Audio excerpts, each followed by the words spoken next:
तो चलिए सर, अपने लोग अपना क्लास शुरू करते हैं। तो बच्चे अपने लोग पढ़ रहे थे सबसे पहले बेसिक्स।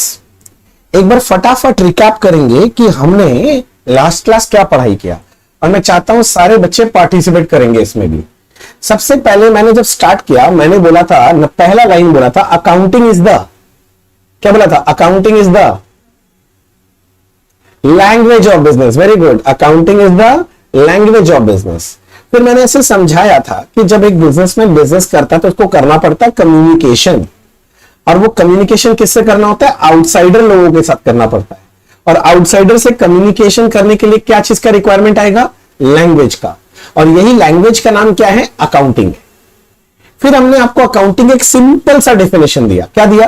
कि अकाउंटिंग इज एन आर्ट। सबको बोलना है, accounting is an art, art of recording, recording of transaction and events of financial nature to communicate the business result to the user of financial statement। Correct है। फिर हमने बात किया transaction के बारे में। ट्रांजैक्शन बोला हमने performance of any act, any agreement और any business is known as transaction. मैंने ऐसे समझाया था, मैं बकबक कर रहा हूं ट्रांजैक्शन, आप मेरा बकबक सुन रहे हो, ये भी ट्रांजैक्शन है। आप घर में जाके पढ़ाई करोगे, you are also performing act, ये ट्रांजैक्शन है, याद करो। फिर मैंने आपको समझाया था इवेंट। तो इवेंट का मतलब हमने बताया था कि the consequence of a single transaction और a group of transaction at a particular point of time. इसको अपने लोग क्या बोल देते हैं? इवेंट बोल देते हैं। फिर हमने बात किया था आपके साथ फाइनेंशियल ट्रांजैक्शन को लेके। तो हम लोग बोले थे ट्रांजैक्शन विच फुलफिल्स और satisfies the following two conditions are known as financial transaction. Condition number 1, which will change the financial position of business, that is the position of assets and liabilities of business. And number 2 condition बोला था, it can be expressed in terms of money value। दोनों condition fulfil होगा तो ये financial transaction है, दोनों में से एक भी फुलफिल नहीं होगा तो ये फाइनेंशियल ट्रांजैक्शन नहीं है। लोकेश अपना कैमरा ऑन रखोगे, नहीं तो मेरे को निकालना पड़ेगा, ठीक है? अच्छा, नेक्स्ट फाइनेंशियल ट्रांजैक्शन के बाद हमने पढ़ा था फाइनेंशियल इवेंट। तो उसमें बताया था the consequence of financial transactions at a particular point of time. Particular point of time का मतलब क्या बताया था? Year and. मैं लाइन से जा रहा हूं ना, कॉपी आपके पास है, नोटिंग किया हुआ है, देखते रहना कहीं मैं कुछ मिस तो नहीं कर दे रहा हूं, ठीक है? मैंने ऐसे समझाया था कि हम जब गुड्स परचेज करते हैं ये फाइनेंशियल ट्रांजैक्शन है, जब हम गुड्स सेल करते हैं तो ये भी फाइनेंशियल ट्रांजैक्शन है, किंतु परचेज सेल के कारण जो प्रॉफिट लॉस आता है वो फाइनेंशियल ट्रांजैक्शन नहीं, फाइनेंशियल इवेंट है। क्लोजिंग स्टॉक जो बचता है वो फाइनेंशियल इवेंट है। कैश बैलेंस लास्ट में बचता है वो भी फाइनेंशियल इवेंट है। और मैंने फिर ये समझाया था कि balance sheet is a statement of financial event. याद आया? फिर हमने बात किया था बिजनेस रिजल्ट। हमने बोला था बिजनेस रिजल्ट दो तरह का होता है, एक होता है फाइनेंशियल पोजीशन मतलब एसेट लायबिलिटी, और एक होता है फाइनेंशियल परफॉर्मेंस यानी प्रॉफिट एंड लॉस। फिर एक लाइन बताया था कि communicating the business result is the primary objective of accounting. याद आ गया? फिर हमने फाइनेंशियल स्टेटमेंट को लेकर चर्चा किया। हमने बोला था चार्ट ऑफ फाइनेंशियल स्टेटमेंट होता है। Number 1 balance sheet to show financial position of business, number 2 trading and PL to show financial performance of business, तीसरा बताया था cash flow statement to show the movement of cash that is cash inflow and cash outflow, चौथा बताया था notes to account, it is prepared as per disclosure policy. फिर हमने बात किया था यूजर ऑफ फाइनेंशियल स्टेटमेंट। हमने बताया यूजर दो तरह का होता है, एक होता है इंटरनल यूजर, एक होता है एक्सटर्नल यूजर। इंटरनल यूजर वो कौन होते हैं बच्चे? One who manages the business। और एक्सटर्नल यूजर कौन होते हैं बच्चे? एक्सटर्नल यूजर मतलब other than internal user. Internal user का एग्जांपल में हमने सबसे पहले बोला था ओनर। ओनर जैसे कि सोल प्रोप्राइटरशिप में प्रोप्राइटर, पार्टनरशिप में पार्टनर, और कंपनीज के केस में शेयर होल्डर। और दूसरा मैंने एग्जांपल दिया था मैनेजर और डायरेक्टर। फिर हमने एक्सटर्नल यूजर बताया था अदर देन इंटरनल यूजर, उसमें एग्जांपल दिया था जैसे सप्लायर हो सकता है, तुम्हारा क्रेडिटर यानी कि वही सप्लायर हो गया, कस्टमर डेटर हो सकता है, बैंक हो सकता है, गवर्नमेंट हो सकता है, employees other than manager director हो सकता है, इन्वेस्टर हो सकता है, बहुत जन हो सकते हैं, राइट?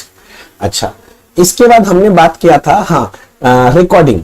हमने बोला था transactions and events are recorded in books of accounts.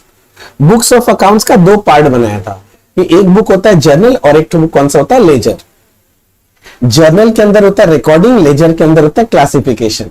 Journal है हमारा फर्स्ट अकाउंटिंग प्रोसेस, लेजर है हमारा सेकंड अकाउंटिंग प्रोसेस। जर्नल और लेजर दोनों को साथ में जब बनाते हैं उसको हम लोग बोलते हैं book keeping, and book keeping is the starting point of accounting. Correct. इसके बाद मैंने एक फिलोसॉफिकल थॉट दिया था कि अकाउंटिंग में ट्रांजैक्शंस और इवेंट्स होता है वो इनपुट होता है, अकाउंटिंग प्रोसेस है वो उसमें प्रोसेसिंग होता है, और आउटपुट क्या बन के निकलता है, फाइनेंशियल स्टेटमेंट्स बन के निकलते हैं। फिर हमने बात किया था accounting principles. These are the rules and guidelines for preparation and presentation of financial statement. Correct, ये भी बताया था मैंने। फिर मैंने बताया था ये accounting principle is derive from two things. याद है क्या? This accounting principles are derive from two things. Number one accounting concept, number two accounting convention. Accounting concept का मतलब बताया था these are the assumptions for preparation of financial statement, and accounting convention का मतलब बताया था हमने कि these are the guidelines derive from practice of accounting. याद आ रहा है?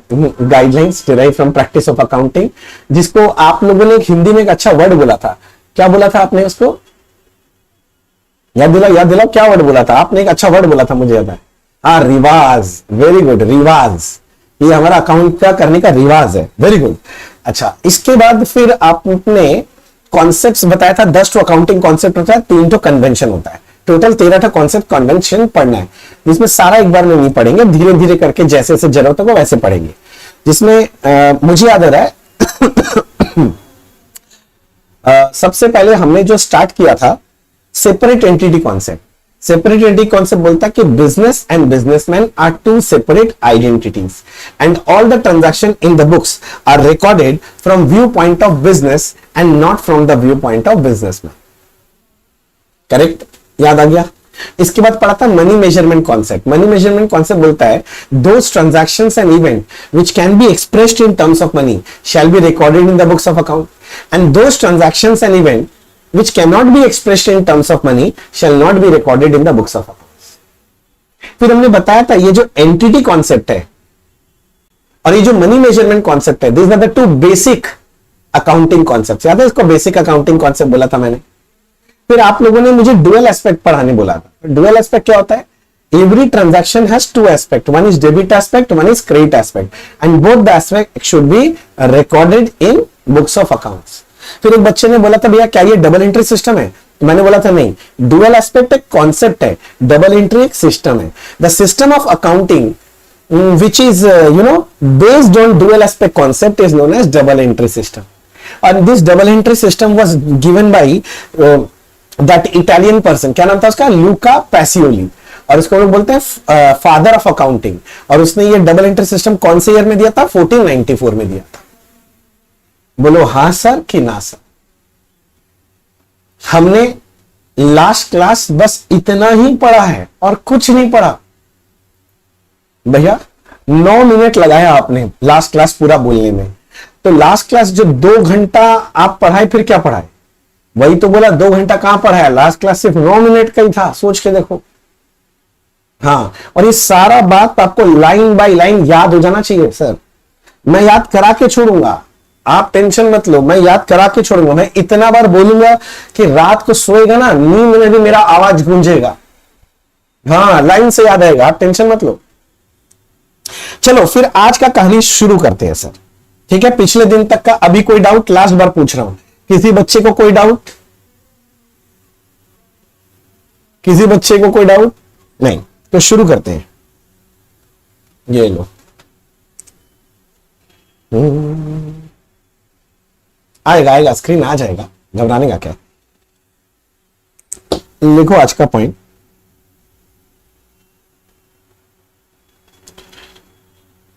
यार हो क्या रहा है इस पर? 2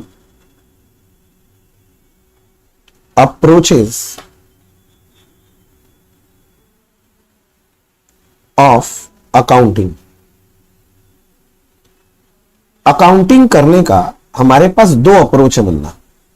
कितना अप्रोच? 2 अप्रोच। पहला है जिसको हम लोग बोलते हैं ट्रेडिशनल अप्रोच। साथ साथ लिख रहे हो ना, पहला क्लास के बाद थोड़ा सा आदत हो गया होगा, मेरे साथ साथ लिखना पड़ेगा सारा बात। एक होता है ट्रेडिशनल अप्रोच जो कि है यूके बेस्ड। यूके सुना है, जिसके हम लोग गुलाम थे कुछ सालों तक। हाँ, इन्होंने दिया है गोल्डन रूल। गोल्डन रूल जो बचपन से पढ़ता है ना, debit the receiver, credit the giver, debit what comes in, credit what goes out, debit all expense losses, credit all income gains. ये ट्रेडिशनल अप्रोच बोला जाता है अकाउंटिंग का, ट्रेडिशनल अप्रोच। और दूसरा होता है मॉडर्न अप्रोच।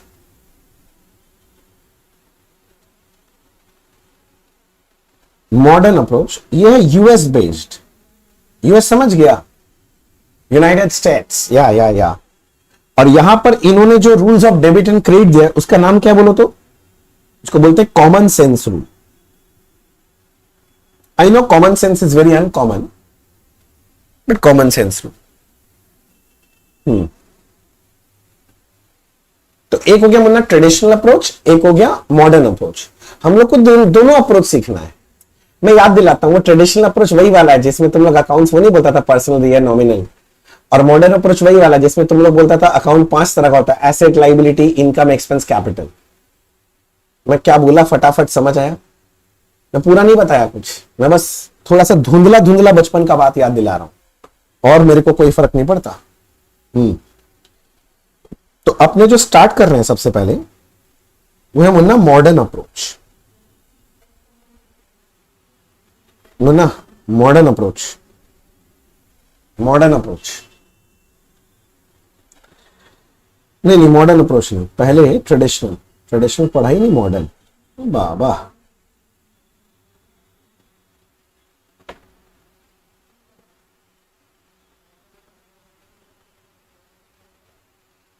Traditional approach. अच्छा मेरे को बता, ट्रेडिशनल अप्रोच के हिसाब से अकाउंट्स कितना तरह का होता है? देखिए कौन सा बच्चा सबसे तेज जवाब देता है।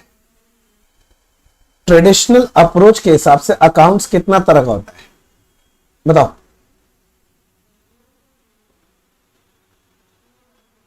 ए भाई और बहन, हाँ बचपन में थोड़ा सा पढ़ाई लिखाई किया, 11-12 का एग्जाम दे के आया है ना, कि 10वीं देख के डायरेक्टली कूद गया, बोला चलो मजा करते हैं, ऐसा नहीं है ना। हाँ तो बोल कितना तरह का? 3 तरह का, कौन कौन सा? अच्छा अब मेरा बात सुनो, अब मैं जो बोलने वाला हूं बच्चे बहुत ध्यान से सुनो। अगर आज के बाद अगर आपसे पूछता है, आप गलत नहीं बोल रहे हो, 3 तरह का बोल रहा है, रियल, पर्सनल, नॉमिनल, आप गलत नहीं बोल रहे हो, पर आज के बाद अगर कोई पूछे ना आपसे, क्या भैया क्या पूछे कि अकाउंट्स कितना तरह का होता है ट्रेडिशनल अप्रोच के हिसाब से, तो अब आप 3 मत बोलना, आप बोलोगे 2 ही तरह का होता है। एक होता है जिसको हम लोग बोलते हैं पर्सनल,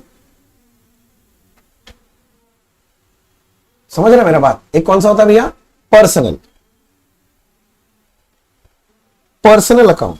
और दूसरा होता है जिसको हम लोग बोलते हैं इम्पर्सनल अकाउंट। भैया बीच में एक लाइन टान दी है, ये एक इमेजिनरी लाइन है, इसलिए देखो dot dot dot dot dot dot करके आया, ठीक है? इसका वास्तविकता के साथ कोई संबंध नहीं है, ये इमेजिनरी लाइन है। तो अकाउंट 2 तरह का होता है, एक होता है पर्सनल अकाउंट, एक होता है इम्पर्सनल अकाउंट। पर्सनल अकाउंट का मतलब होता है which is related to person, जो पर्सन से रिलेटेड, एकदम सिंपल सा बात है, वही पर्सनल अकाउंट है। समझ गया? कोई भी आदमी, चाहे वो नेचुरल आदमी हो चाहे वो आर्टिफिशियल आदमी हो, मतलब राम श्याम जोदू मोदू पुंचू मदना रिलायंस इंफोसिस टाटा, ये सब क्या है? नाम है ना। तो जो भी इंसान से रिलेटेड या कोई भी, मतलब नेचुरल या आर्टिफिशियल, अरे नहीं समझ रहा है, समझ रहा है ना मैं क्या बोल रहा हूं? कोई भी नाम वाला अकाउंट होना चाहिए, बस वो पर्सनल अकाउंट हो गया। तो इम्पर्सनल अकाउंट कौन सा है? तो इम्पर्सनल मतलब not related to person, not related to person, ये पर्सन से रिलेटेड नहीं है, ये पर्सन से रिलेटेड नहीं है। अब इम्पर्सनल अकाउंट है ना, ये 2 तरह का होता है। जो आप बोलना चाह रहे थे ये वही है। एक होता है रियल अकाउंट और एक होता है नॉमिनल अकाउंट। ठीक है, मेरा बात समझ गया? हम बोले ना चीजों को थोड़ा फाइन ट्यून करके पढ़ाई करेंगे, परफेक्शन लाना जरूरी है। हम लोग प्रोफेशनल बच्चे बन रहे हैं। अब आगे एक बात सुनो जरा सा, ये जो पर्सनल अकाउंट है ना, ये भी तीन तरह का होता है। क्या बोले क्या बोले क्या बोले, फिर से बोलिए। Personal account can further be categorised into 3 types. तीन तरह का होता है, सुन लो, मैं लिखा दूंगा, हड़बड़ाना नहीं। एक होता है नेचुरल पर्सनल अकाउंट, दूसरा होता है आर्टिफिशियल पर्सनल अकाउंट, और तीसरा होता है रिप्रेजेंटेटिव पर्सनल अकाउंट। अभी लिखना मत, प्लीज लिखना मत, मैं क्या बोल रहा हूं। पर्सनल अकाउंट तीन तरह का होता है। अच्छा पहला, अच्छा लिख ही लो चलो, पहला होता है natural personal account. Natural personal account, natural personal account कौन सा अकाउंट होता है? ये हो गया human being account. Human being समझ गया, सचमुच का इंसान के नाम का अकाउंट। मैंने बोला mister Ram, mister Shyam account, समझ रहे हैं ना? जागृत अग्रवाल अकाउंट, अश्मित साहू अकाउंट, मनशा कुरैशी अकाउंट, सौम्या राव अकाउंट, तरुण अकाउंट, लोकेश अकाउंट। समझ रहा मेरा बात? ये लोग सचमुच के इंसान हैं कि नहीं है? क्या लगता है तुमको? जो जो नाम लिया मैंने सचमुच के इंसान वाला अकाउंट है, तो ह्यूमन बीइंग नाम वाला अकाउंट है। इसको हम लोग बोलते हैं बच्चे नेचुरल पर्सनल अकाउंट। बोलो समझ में आया? तो नेचुरल पर्सनल अकाउंट का भैया एग्जांपल दे दीजिए। मैं लिखता हूं राम अकाउंट, श्याम अकाउंट, और इसके बगल में तुम अपना नाम लिख के अकाउंट लिख लो, या अपने पापा का, मम्मी का, और भी परिवारजन का नाम लिख लो, पूरा फैमिली ट्री बना लो। कौन बना के? मेरा बात समझ रहा है ना? अच्छा, दूसरा होता है मुन्ना, अगर कंसंट्रेशन थोड़ा भी इधर उधर गया है ना बच्चे, अब वापस कंसंट्रेशन लाओ, बहुत जरूरी है, बहुत जरूरी है यहां पर। हाँ, दूसरा होता है, उसको बोलते हैं आर्टिफिशियल पर्सनल अकाउंट। आर्टिफिशियल क्या है भैया? यहां पर भी नाम है, किंतु ये लोग सचमुच के इंसान नहीं है। जैसे कोई फर्म का नाम, कोई कंपनी का नाम, कोई इंस्टीट्यूशन का नाम, कोई ऑर्गेनाइजेशन का नाम, ये सब जो होता है ना, ये होता है आर्टिफिशियल पर्सनल अकाउंट। देखो आपको समझ में आ रहा होगा, जब मैं अकाउंट स्टार्ट किया था मैंने बोला था separate entity concept. Business and businessman are two separate entity, बोला था ना ये बात। बिजनेसमैन तो सचमुच का आदमी है, तो उसके नाम का अगर अकाउंट है, उसका मतलब मेरा बात समझो, कोई भी इंसान है तब तो वो नेचुरल हो गया। किंतु उसको छोड़ के बाकी जितने भी तरह के इंस्टीट्यूशन, ऑर्गेनाइजेशन, कंपनी जो भी है, वो सारा का सारा क्या है? आर्टिफिशियल पर्सन है। मैं एग्जांपल के तौर पे बोल रहा हूं, जैसे पहला है फर्म। फर्म समझते ना, जैसे कोई भी पार्टनरशिप फॉर्म हो गया। फॉर एग्जांपल मैं ऐसे बोलता हूं, जो बचपन में अपने नाम सुना है, मिसर्स ABC, यही आता था ना, पार्टनरशिप पढ़ता था जब। हाँ, एक तो एग्जांपल लिख दिया। दूसरा है कंपनी। अच्छा, कंपनी कोई भी हो सकता है, पब्लिक कंपनी भी हो सकता है, प्राइवेट कंपनी भी हो सकता है। तो तुम्हारे नाम, तुम्हारा जो फेवरेट कंपनी है उसके बगल में लिख दो वो कंपनी का नाम। रिलायंस इंडस्ट्रीज लिमिटेड, समझ रहे हैं ना? Infosys limited, Tata Motors limited.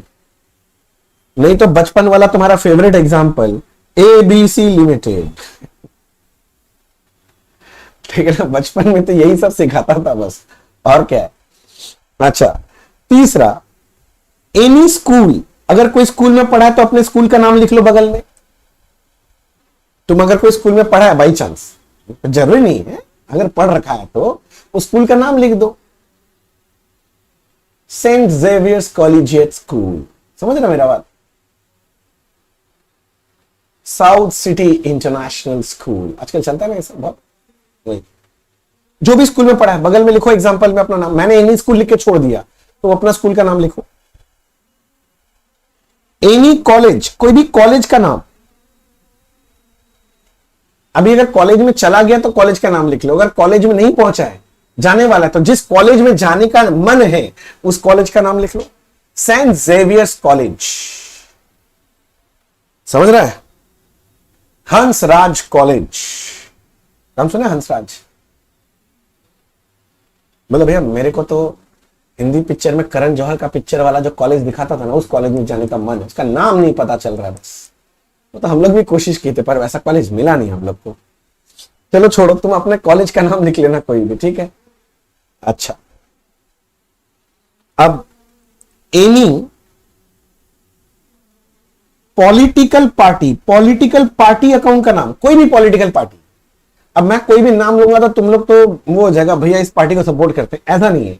मैं एग्जांपल दे, जैसे मैं बंगाल में रहता हूं तो यहां पर चलता है टीएमसी, तृणमूल कांग्रेस पार्टी। तो ये भी कौन सा अकाउंट है, इसका अकाउंट खोलेंगे तो आर्टिफिशियल, सचमुच का आदमी है क्या तृणमूल कांग्रेस, नहीं ना। बीजेपी, भारतीय जनता पार्टी, समझ रहा है। वो दिल्ली में झाड़ू लगाने वाला क्या नाम था उसका, अरविंद केजरीवाल का आप आम आदमी पार्टी। जो पसंद है भाई लिख लो भाई, एक तो पॉलिटिकल पार्टी का नाम लिख कर रख लो, ठीक है। एनी बैंक, बैंक समझता है, हाँ कोई भी बैंक का नाम, जैसे स्टेट बैंक ऑफ इंडिया, समझ रहा है, Canara bank, axis bank, Kotak Mahindra bank, HDFC bank, HSBC bank, ये तो बैंक के नाम है। तो ये सब भी आर्टिफिशियल पर्सन है। सोचना, एक्सिस बैंक के सचमुच का कोई इंसान है क्या, नहीं, वो एक अलग इंस्टीट्यूशन है। तो उस इंस्टीट्यूशन का नाम हो गया ना, नहीं समझा, नहीं समझ गया, रिप्लाई तो कर सकता है तुम लोग।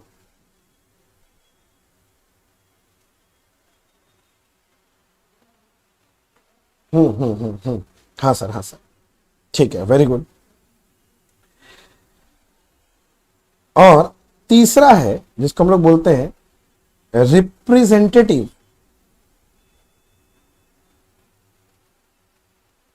Personal account. में रिप्रेजेंटेटिव पर्सनल अकाउंट किसको बोलते हैं,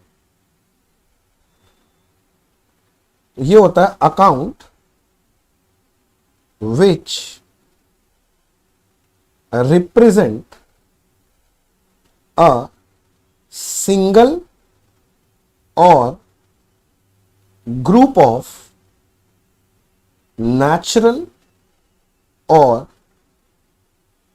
आर्टिफिशियल पर्सन। क्या लिखवाएं देखो, वो अकाउंट जो रिप्रेजेंट करता है किसी सिंगल या फिर ग्रुप को। कौन से ग्रुप को, या तो नेचुरल पर्सन या तो आर्टिफिशियल पर्सन। मतलब ऐसा कोई अकाउंट जिसमें कोई नाम नहीं है मगर वो किसी आदमी को रिप्रेजेंट करता है। वो आदमी नेचुरल भी हो सकता है, आर्टिफिशियल भी हो सकता है, तो उसको बोलते हैं रिप्रेजेंटेटिव पर्सनल अकाउंट। मैं एग्जांपल लूं, एग्जांपल के तौर पे जैसे मैं सबसे पहला एग्जांपल ले रहा हूं, जैसे कि बैंक अकाउंट, समझा, बैंक अकाउंट। अब जैसे ही मैं बैंक लिखा ना, बच्चा गुस्सा हो गया, बोले पागल इंसान, अभी 2 मिनट पहले तो आपका बैंक आर्टिफिशियल पर्सन हो रहा था, 2 मिनट हुआ नहीं कि दल बदल लिया, आप बोलते हैं रिप्रेजेंटेटिव पर्सनल अकाउंट है।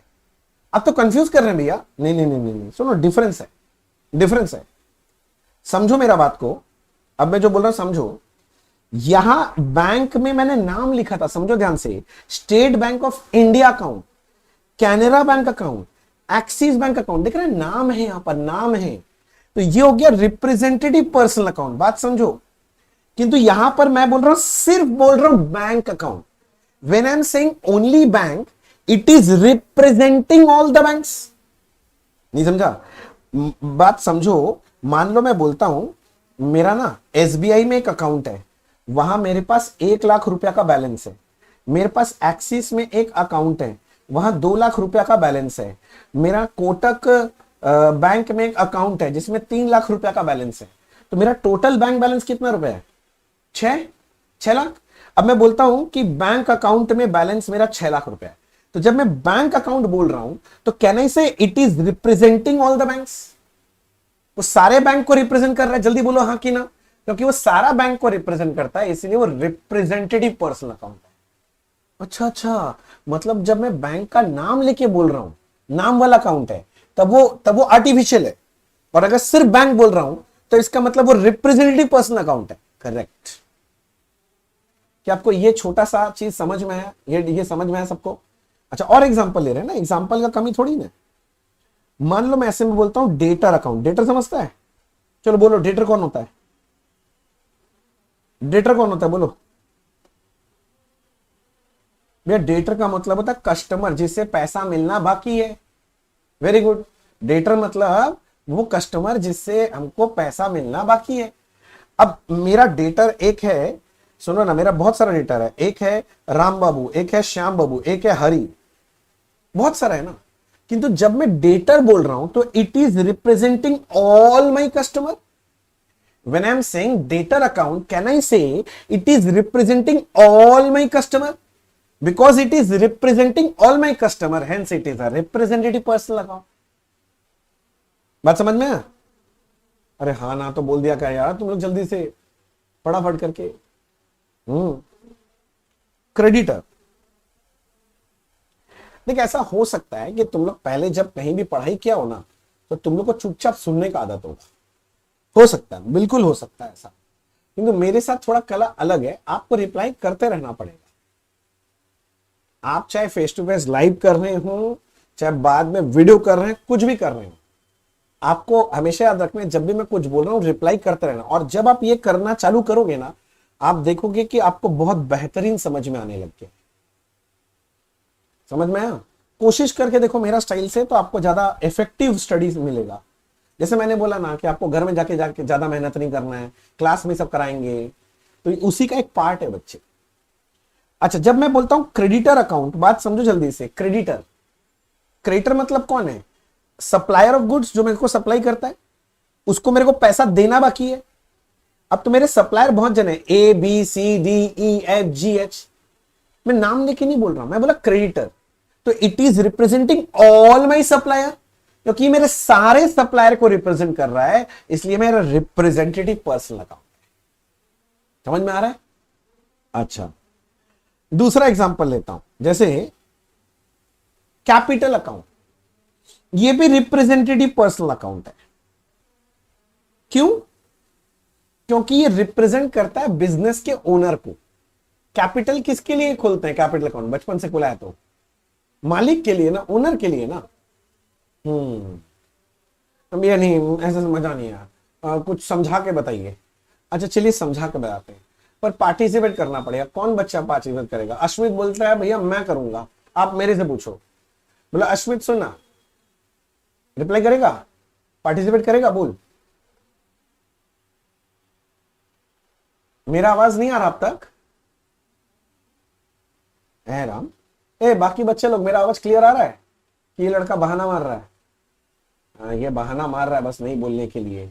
इतना देर से मेरे को देख रहा है ध्यान से, और अभी जब मैं पूछा, सवाल पूछूं, तो बोलता है कि आवाज नहीं आ रही। देख हंस रहा है, हंस रहा है, मतलब मैं ब्लफ कर रहा है। देख हंस रहा है, कोशिश कर रहा है हंसी रोकने का। देख चलो छोड़ो, मैं दूसरे से पूछता हूँ। जागृत, तुम पार्टिसिपेट करेगा? बोल।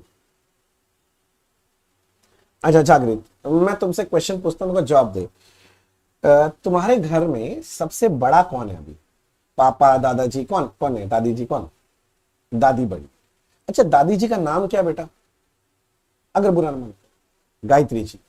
तो तुमको कभी घर में एक बार ट्राई करके देखना, जब दादी जी से बात करना हो ना, ठीक है, उनको दादी जी नहीं बुलाना। हाँ, एक गायत्री एक बार बोल के देखना, तो क्या होगा बोल तो?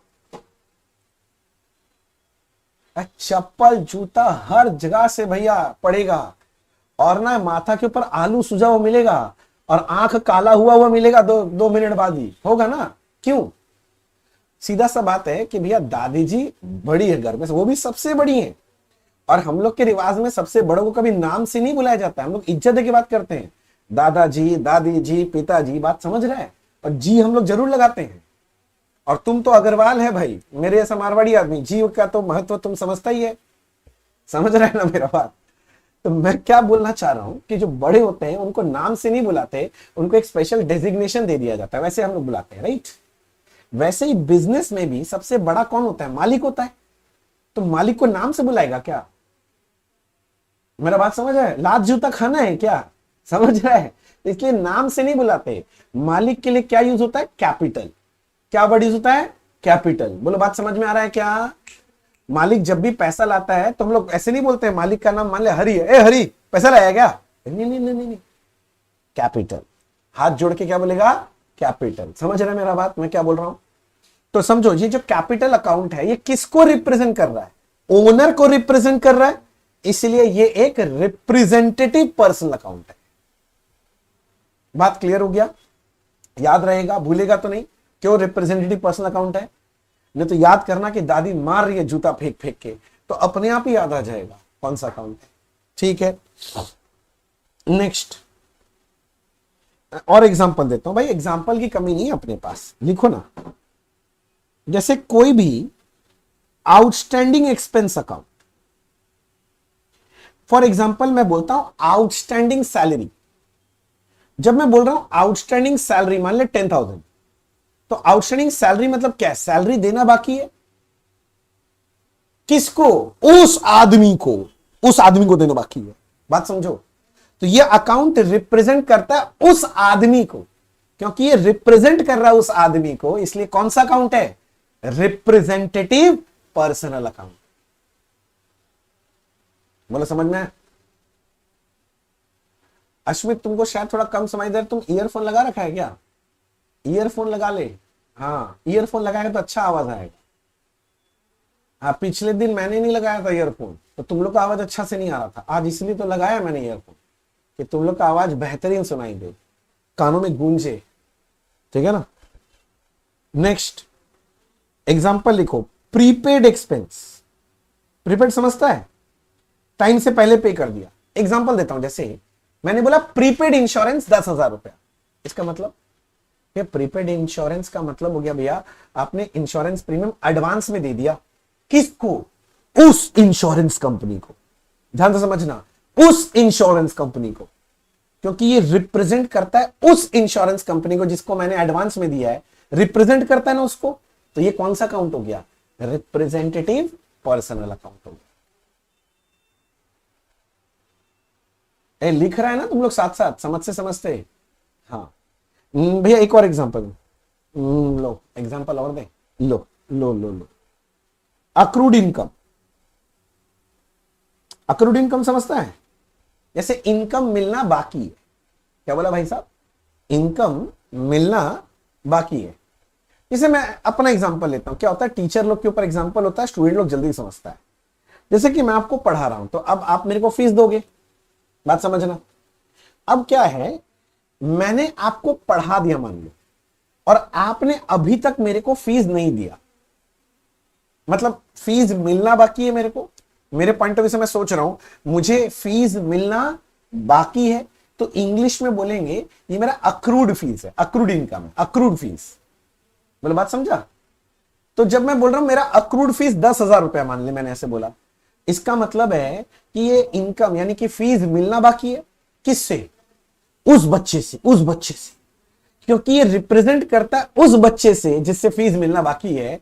तो ये कौन सा अकाउंट हो गया? Representative personal account. रिप्रेजेंट करता है उसको। बात पकड़ो जल्दी से। एक और एग्जांपल, चलो लास्ट एग्जांपल लेते हैं, कितना दिखाएंगे, चलो last. Pre received income.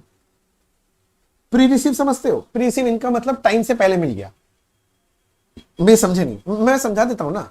Fees वाला एग्जांपल लेंगे, जल्दी पकड़ेगा बच्चा लोगों को, बहुत अच्छा लगता है टीचर का फीस कैलकुलेट करने में। तो मैं समझाता हूं तुमको। अब मान लो जैसे कि तुम मेरे से क्लास लेने आए, ठीक है ना? अब तुमने मुझे फीस दे दिया पूरा, पर मैंने तुमको पूरा क्लास अभी तक दिया नहीं, तो मेरे को पैसा तो टाइम से पहले मिल गया ना? अरे बोलो हाँ कि ना?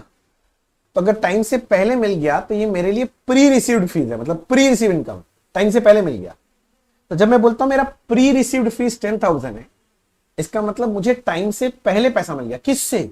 उस बच्चे से, उस बच्चे से मिल गया, क्योंकि रिप्रेजेंट करता है उस बच्चे को, समझो। तो ये क्या हो गया? रिप्रेजेंटेटिव पर्सनल अकाउंट हो गया। बोलो क्लैरिटी मिला यहां तक बच्चे लोग? ज्यादा फास्ट तो नहीं पढ़ा दिया ना मैंने? अगर कभी भी लगे ना मैं ज्यादा फास्ट जाना तो मेरे को रोक देना, बोलो भैया आपको सुपर फास्ट नहीं बनना, मालगाड़ी के जैसे चलो तो ही ठीक है। बता देना, मैं मालगाड़ी बन जाऊंगा, कोई दिक्कत नहीं मेरे को। यहां तक सबका नोटिंग हुआ? तो बताओ पर्सनल अकाउंट कितना तरह का है? 3 तरह का होता है। नंबर 1 नेचुरल पर्सनल अकाउंट, मतलब human being account. Number 2 artificial personal account, मतलब कोई भी फर्म, कंपनी, ऑर्गेनाइजेशन, इंस्टीट्यूशन का नाम वाला अकाउंट। और तीसरा क्या बोला? Representative personal account, those account which represent a single और अ ग्रुप ऑफ नेचुरल और आर्टिफिशियल पर्सन। देख लो, ठीक है। अब मैं आ जाता हूं इस साइड में, और इधर में आते ही मैं सबसे पहला अकाउंट मुझे मिला, दैट इज रियल अकाउंट। चलो, ये तो कोई भी बोल देगा, सब बच्चा लोग बचपन में जानता है रियल अकाउंट किसमें, तो फेवरेट है उनका। बोलो रियल अकाउंट का डेफिनेशन बताओ, अगर मैं पूछूं तो क्या बोलोगे? What is real account? What is real account?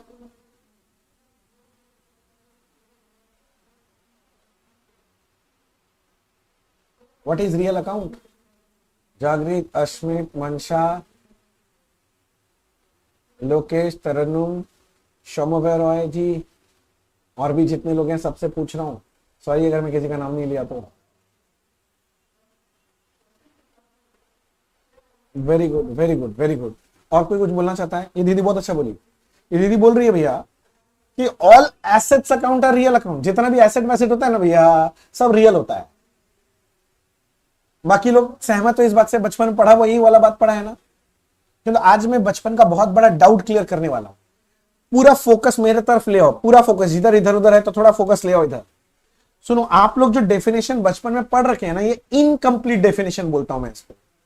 देखो, आप लोग क्या बोल रहे हो कि ऑल एसेट्स अकाउंट आर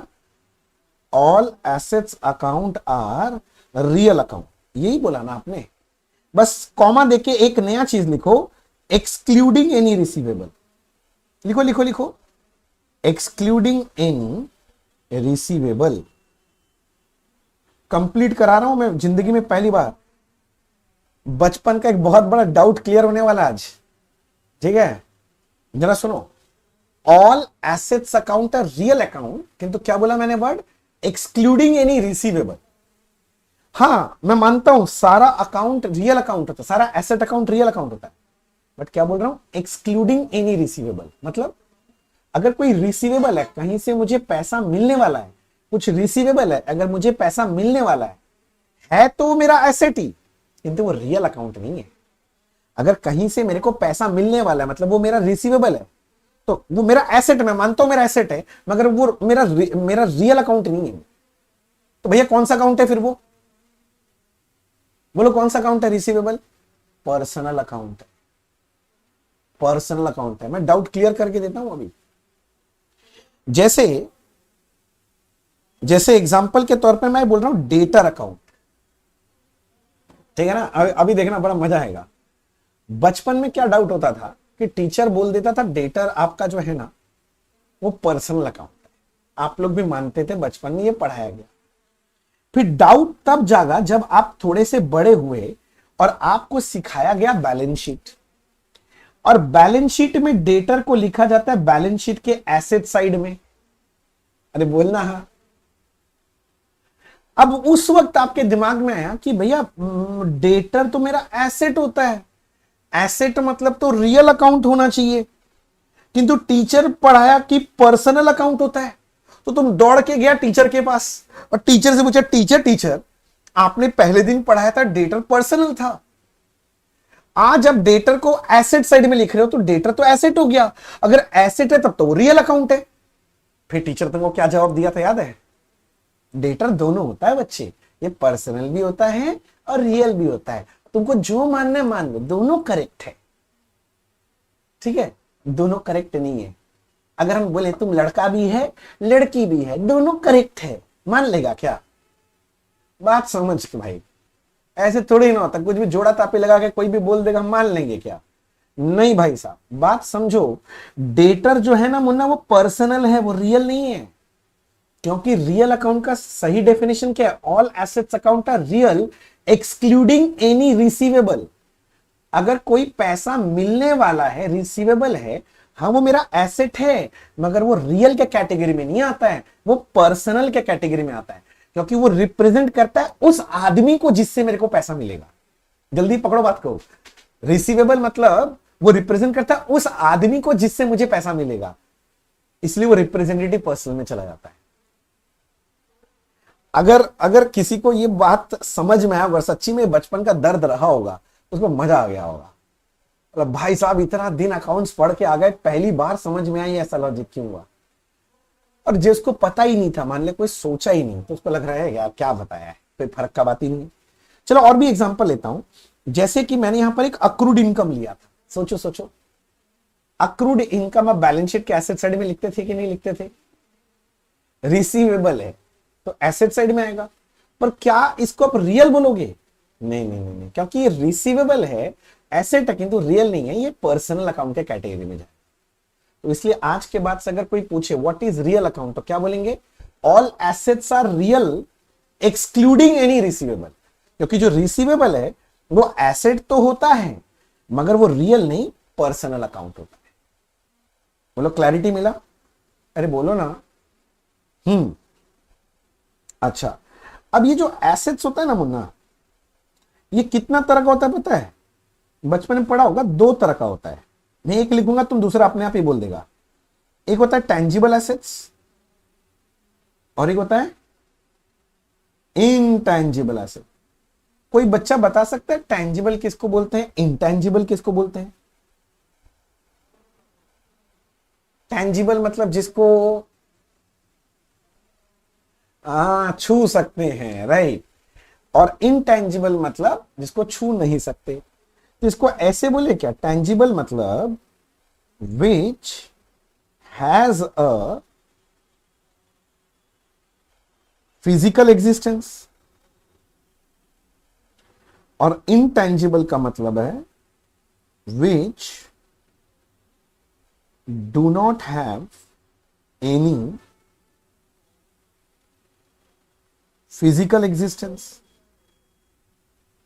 अरे बोलो, which have a physical existence मतलब टेंजिबल, और जिसका फिजिकल एग्जिस्टेंस नहीं है, छू के फील नहीं कर पा रहे हैं, वो क्या है? इनटेंजिबल।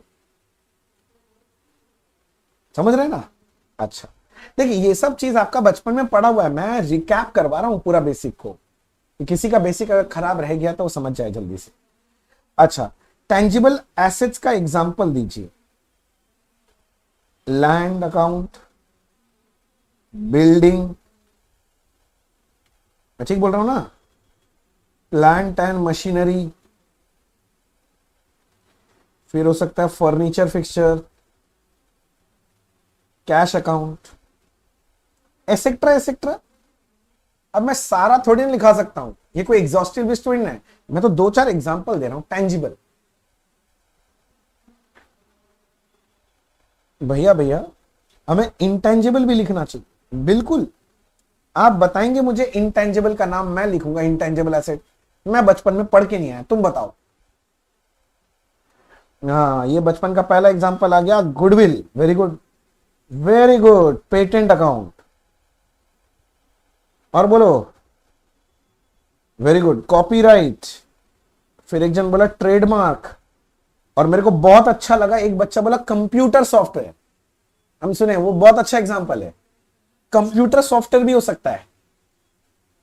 अब बड़ा बड़ा कंपनी लोग बड़ा बड़ा सॉफ्टवेयर बनवाता है करोड़ों रुपया खर्चा करके, पता है। अब सॉफ्टवेयर को तुम छू थोड़ी नहीं सकते हो, तो कंप्यूटर में इंस्टॉल होता है, काम होता रहता है। तो कंप्यूटर सॉफ्टवेयर जो है वो इनटेंजिबल एसेट है। वेरी गुड, बहुत बढ़िया एग्जांपल दिया।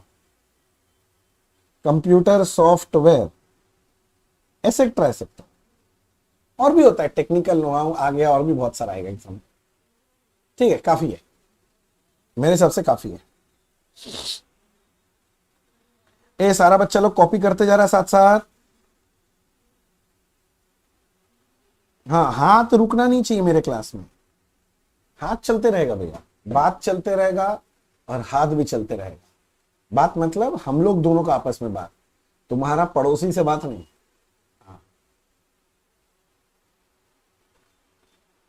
ट्रेडमार्क, वो मेरा ब्यूटीफुल हैंडराइटिंग है ना, वो थोड़ा दिन में आदत हो जाएगा, डोंट वरी। वो मैंने यहां लिखा था ट्रेडमार्क।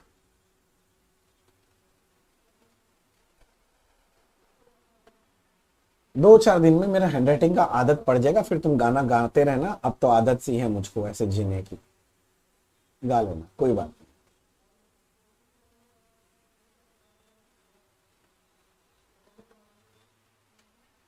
ए मुन्ना लिखा नॉमिनल, बोलो नॉमिनल अकाउंट कौन सा अकाउंट को नॉमिनल अकाउंट बोलते हैं? ये सबको आता है।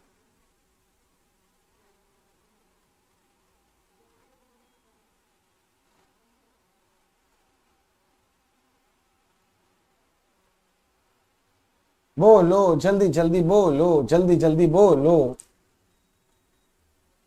हाँ भैया, all expenses losses incomes and gains account are nominal account. Very good. All expenses, losses, income and gain account are nominal account। जितना भी तरह का एक्सपेंस है, लॉस है, इनकम है और गेन है, ये सारे के सारे कौन से अकाउंट होते हैं मुन्ना? नॉमिनल अकाउंट होते हैं। एग्जाम्पल भी लिखवा देते हैं। एग्जाम्पल, वेजेस अकाउंट, अगर मैं वेजेस पे करता हूं तो मेरा एक्सपेंस है, और मेरे को अगर मिल रहा है तो मेरा इनकम है, नॉमिनल अकाउंट। अच्छा, जैसे होता है सैलरीज, सैलरीज अगर मैं पे कर रहा हूं तो मेरा एक्सपेंस है, मुझे मिल रहा है तो मेरा इनकम है, दोनों केस में नॉमिनल। और लिख लो, रेंट अगर मैं पे कर रहा हूं तो एक्सपेंस है, मिल रहा है तो इनकम है, नॉमिनल अकाउंट है। कमीशन अगर मैं दे रहा हूं तो खर्चा, एक्सपेंस नॉमिनल, और मिल रहा है तो इनकम, तो भी नॉमिनल। Etcetera etcetera etcetera. और कितना लेंगे? खर्चा का कोई कमी है क्या? लड़की लोग से पूछ लो। क्या बोले भैया? हम लोग क्या बोल रहे हैं? नहीं नहीं कुछ नहीं, ऐसे गलती से निकल गया ऐसा। पता चला हमको पकड़ के मार रही है सब लोग। रिस्क नहीं लेने का बाबा, मैंने कुछ नहीं बोला।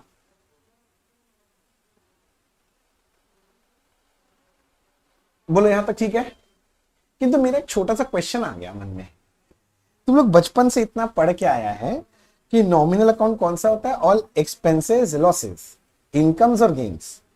मेरा एक छोटा सा डाउट है, पता नहीं बचपन से कोई क्लियर नहीं किया, मैं उम्मीद में बैठा कि तुम लोग आएगा तो क्लियर कर देगा। मेरे को ये बताओ ना, तुम लोग बचपन से पढ़ के रखा तो बताओ, ये एक्सपेंस और लॉसेस के बीच में क्या डिफरेंस होता है? नहीं समझा बात? एक्सपेंस और लॉस के बीच में क्या डिफरेंस होता है? कौन बताएगा मेरे को?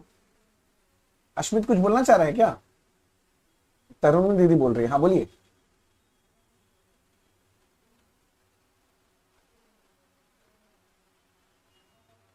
दीदी बोल रही है एक्सपेंस इसको बोलते हैं जिसको हम लोग जानते हैं और होता है, और लॉसेस उसको बोलते हैं जो अचानक से हो जाता है। अच्छा अच्छा अच्छा, तो लॉसेस प्यार है जो अचानक से हो जाता है। अच्छा अच्छा, और जो एक्सपेंस है जानबूझ के हो रहा है, मतलब ये अरेंज मैरिज टाइप का चीज है। तो आप बोल रहे हैं एक्सपेंस का मतलब है अरेंज मैरिज, लॉसेस अचानक से हो जाता है, वो जो प्यार बोलता है तुम लोग, प्यार है ना, वही वाला चीज, ऐसा कुछ है।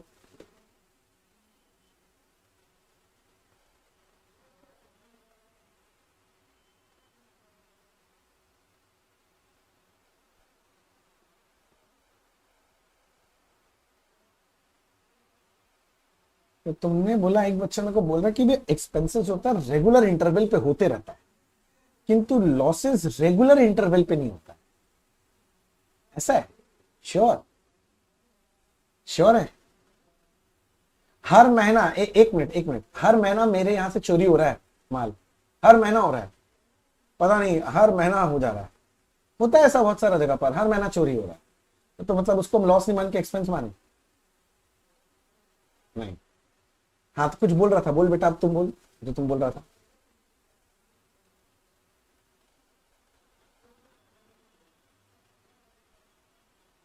अच्छा, एक बच्चा बोल रहा भैया एक्सपेंसेस ना इन्वेस्टमेंट के जैसा है, और लॉसेस तो गया भाई, तू तो गयो। देख, मैं ये क्वेश्चन बिजनेस ऑपरेशन का बात नहीं, मेरा बात समझ, मैं क्वेश्चन पूछा ही क्योंकि आपको मेरे को ये फील कराना है, मैं आपको फील कराना चाहता हूं कि बचपन में कितना बार, कम से कम भी बोलूं तो 1000-2000 बार एक्सपेंस और लॉस अपने मुंह से बोला होगा। किंतु सोच के देख, आज तक इसका ठीक से डिफरेंस ही समझ में नहीं आया, और हम लोग को लगता है कि हम लोग बहुत कुछ सीख के आ गए और हम लोग को बहुत अथा नॉलेज है ना, कॉलर उठा के बोल रहे हैं अपुनी अपुनी भगवान है, वही वाला है ना स्टाइल। ऐसा नहीं है, मेरा बात समझो, दोनों का डिफरेंस क्या है, ध्यान से सुनना मैं जो बोल रहा हूं। अगर मैं पॉकेट से कोई पेमेंट करूं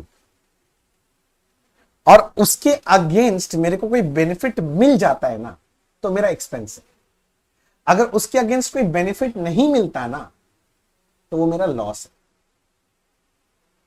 ध्यान सुनना, बहुत सारे बच्चा बोलेगा भैया एक्सपेंस का मतलब खर्चा, लॉस का मतलब नुकसान। हम ट्रांसलेशन नहीं पूछ रहे थे, हम डिफाइन कैसे करेंगे। फिर एक बच्चा बोलता है भैया सैलरी पे करते हैं ना तो एक्सपेंस होता है, और गुड्स में अगर आग लग जाए तो लॉस हो जाता है। अरे तो एग्जांपल है, तो मेरा वाला लाइन सुन, मैं जो बोला इसलिए, कैसे डिफाइन, डिफरेंस कैसे समझ में आएगा, ये एक्सपेंस है ये लॉस है, कैसे पकड़ोगे बात। तो अगर तुमने पॉकेट से खर्चा किया है, उसके बदले अगर कुछ मिल गया, बदले मिल गया बेनिफिट, वो एक्सपेंस है। किंतु पॉकेट से पैसा लग गया, उसके बदले कोई बेनिफिट नहीं आया, तो वो लॉस है। एग्जांपल, स्टाफ मेरे यहां पर ऑफिस में काम किया 1 महीना, मैंने उसको सैलरी दिया, ये मेरा एक्सपेंस है। क्यों बोलो तो, मैंने पैसा पे किया है, उसके बदले क्या मुझे कोई बेनिफिट मिला? हाँ, स्टाफ सर्विस देखेगी आपको, ये आपका एक्सपेंस है। मैं रेंट पे करता हूं, रेंट, मैं सामने वाला लैंडलॉर्ड को रेंट पे किया, तो मुझे बेनिफिट क्या मिला? उसका जगह यूज करने का बेनिफिट मिला आपको, तो ये एक्सपेंस है।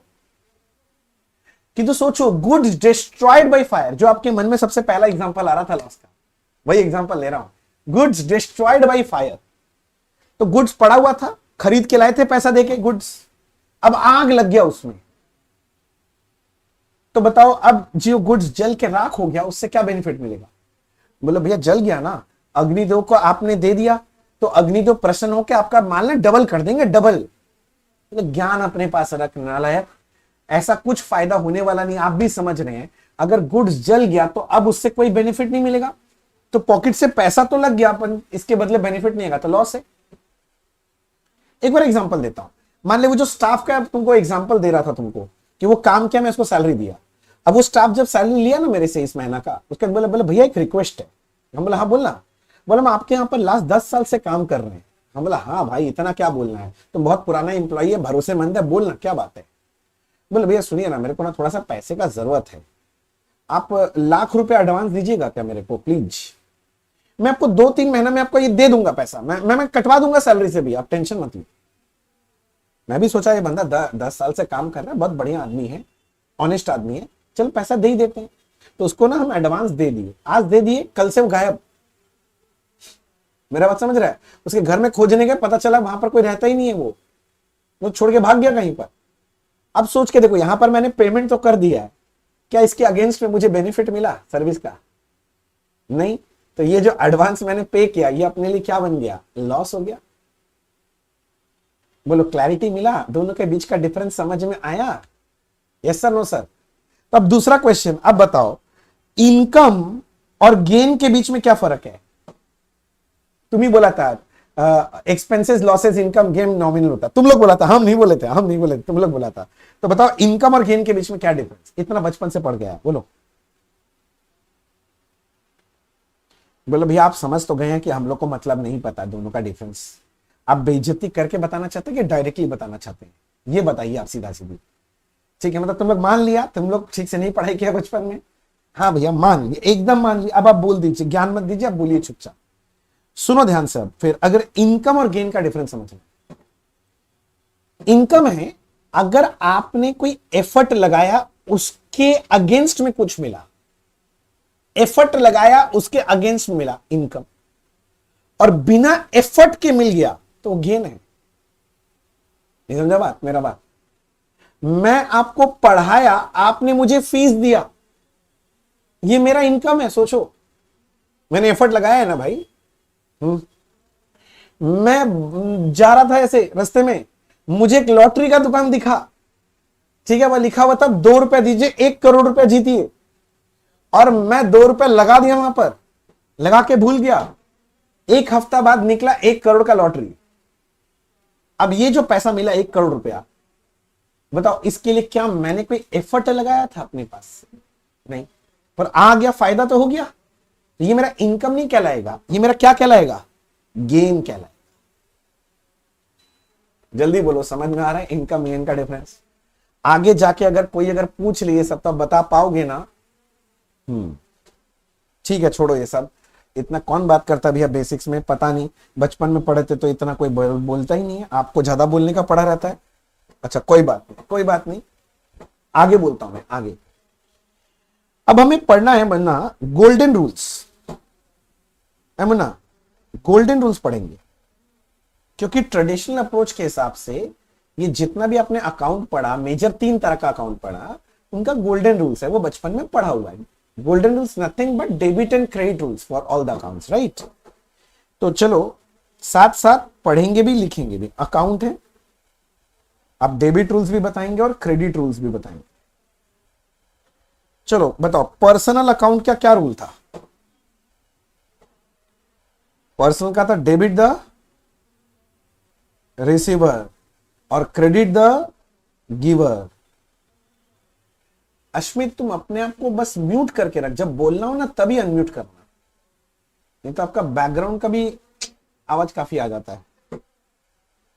अच्छा, पर्सनल के बाद अश्मित को क्या सच में सुनाई नहीं देता है?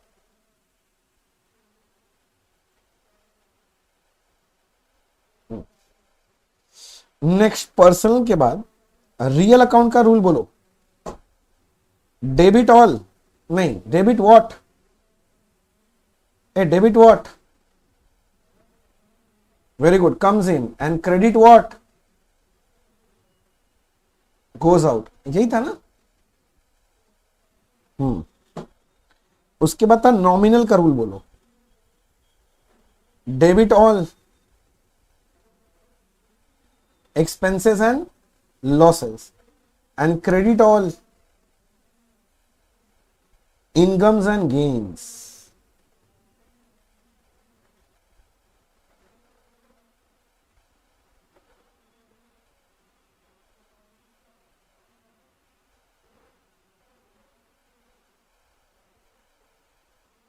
लिख लिया? अब ये गोल्डन रूल मेरे को पता है, सारा बच्चा लोग को पता है, ऐसा कोई बच्चा नहीं जिसको गोल्डन रूल नहीं आता है, सबको आता है, बचपन में सब पढ़ा हुआ है। मेरा बस छोटा सा क्वेश्चन है यहां पर, ये गोल्डन रूल्स ऐसे बनाई कैसे? अब तुम बोलता है पर्सनल के लिए debit the receiver credit the giver, क्यों उल्टा क्यों नहीं बोले? मेरे को माने debit the giver credit the receiver बोलने का मान है, नहीं समझा मेरा बात?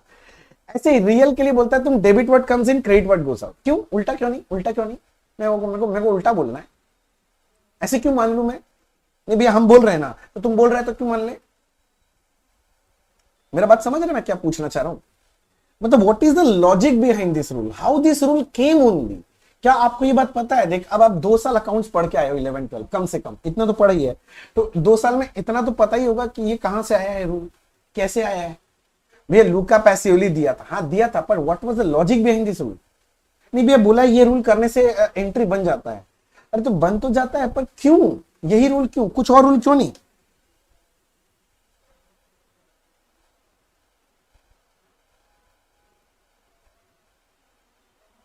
बोल मेरे बच्चे, ऐसा रूल क्यों?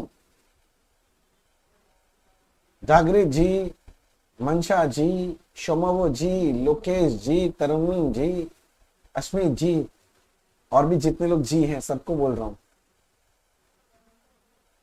आइडिया है? बचपन में बताया गया है कि नहीं गया है?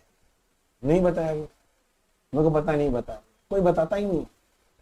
पर ये बोलो, आपको जानने का मन है क्या? अगर जानने का मन है तब तो मैं 5-10 मिनट लगाऊं एक्स्ट्रा और आपको लॉजिक डिराइव करके बताऊं कि ये आया ही कैसे। अगर आपको लगता नहीं भैया जरूरत नहीं है, चलिए चलिए आगे बढ़िए, टाइम वेस्ट मत कराइए, डायरेक्टली जो करना कराइए, ये सब छोड़िए, लॉजिक नहीं चाहिए अपने को जिंदगी में। ऐसे होता है, समझ में आ गया, काम हो गया, बस चलिए आगे बढ़िए, मैं आगे बढ़ जाऊंगा। इतना तो रिप्लाई बता, क्या आपको जानना है कि ये रूल आया ही कैसे, कि जानने की जरूरत नहीं है? अभी सब बच्चा लोग बोला नहीं, इसलिए मैं बैठा हूं, 2 बच्चा बोला थे। पक्का सुनेगा ना? फिर ध्यान से सुनना पड़ेगा एकदम, और पार्टिसिपेशन चाहिएगा, क्योंकि मैं फिर क्वेश्चन पूछूंगा तो मुझे रिप्लाई चाहिएगा। अगर आप रिप्लाई नहीं कर पाएंगे तो मैं आपको ये समझा ही नहीं पाऊं। क्या सबको रिप्लाई करेगा? जल्दी बोलो साथ में, हाँ कि ना? हाँ जी सर, ठीक है। तो फिर सुनो, जब इतना बोल ही दिया है तो फिर सुनो, ये पार्ट लिखने का जरूरत नहीं है, ये आप सिर्फ सुनो ध्यान से। मैं बोलता हूं Ram sold goods to Shyam ₹10,000। अब ये ट्रांजैक्शन को बहुत ध्यान से देख लो, कौन किसको माल बेच रहा, देख लिया। Ram sold goods to Shyam, तो राम ने श्याम को माल बेचा 10,000। मेरा क्वेश्चन है, how many parties are involve in this transaction? 2 parties involve, two. कौन कौन है वो? एकदम सही बोल रहे हो। तो भैया एक तो है भैया आपका ये श्याम बाबू है, और एक कौन है? राम बाबू। 2 जन है भैया ना। अच्छा, ये लोग बोले Ram sold goods to Shyam, right. तो मेरे को बस इतना बोलो, इस केस में किसको गुड्स मिल रहा है और कौन दे रहा है?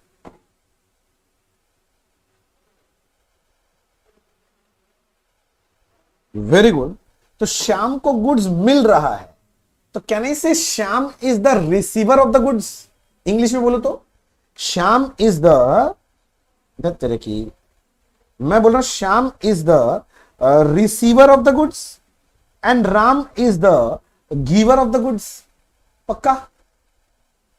अच्छा, किसके लिए, इन दोनों में से किसके लिए गुड्स कम्स इन, किसके गोडाउन में आ रहा है गुड्स? श्याम के। तो श्याम के लिए इसके गोडाउन में गुड्स कम्स इन, भाई साहब कम्स इन। और किसके गोडाउन से गुड्स बाहर जा रहा है? राम। तो इसके लिए गोज आउट बन रहा है, इसके लिए गुड्स गोज आउट।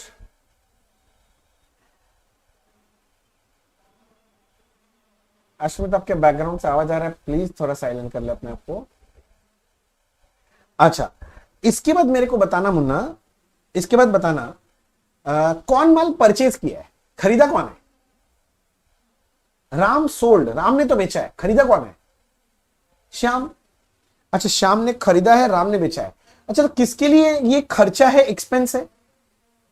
राम के लिए कि श्याम के लिए? श्याम के लिए। तो श्याम के लिए आप बोल रहे हो ये एक्सपेंस है भैया, खर्चा है। और राम बेच रहा है, तो राम के लिए क्या है? ये इनकम है। बोलिए यस सर कि नो सर?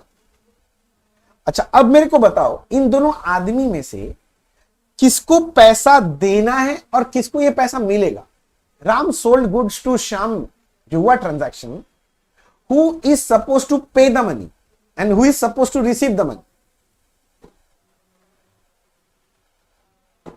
अच्छा, श्याम को पैसा देना है और राम को पैसा लेना है, राइट? ये बोल रहा है ना, Shyam is suppose to pay the money and Ram is suppose to receive the money, right? हाँ भैया, if Shyam is suppose to pay the money, तो क्या ऐसे इंग्लिश बोल रहा हूं, ऐसे समझ में आता है क्या? Shyam owes money to Ram, ऐसे बोल सकता हूं इंग्लिश में, Shyam owes money to Ram. हाँ भैया, टू ओ, ये जो बोल रहा टू ओ, तो Shyam owes money to Ram ना। टू ओ को लैटिन में बोलते हैं डेबर या डेब्रे। उच्चारण के लिए प्लीज मेरे को माफ करो, मैं लैटिन नहीं जानता भाषा, स्पेलिंग यही है DEBERE, डेबर या डेबरे बोलते, ठीक है ना? ऐसे ही कैन से राम को पैसा मिलेगा श्याम से? अरे भाई, श्याम को पैसा देना है, Shyam owes money to Ram, so can say Ram is suppose to receive money from Shyam. English बोल रहा हूं, थोड़ा अच्छा English. Ram is interested with Shyam. Interested मतलब भैया राम को पैसा लेना है श्याम से। आंसर, टू इंटरेस्ट को लैटिन में बोला जाता है क्रेडर, CREDERE। समझो बात को, समझ रहे हो? ये जो डेबिट वर्ड था, सॉरी डेबर वर्ड था ना, ये लैटिन से इंग्लिश में आते आते बन गया डेबिट, धीरे धीरे धीरे धीरे करके डेबिट बन गया। और ये जो क्रेडर शब्द था ना, वो धीरे धीरे क्या बन गया? क्रेडिट बन गया।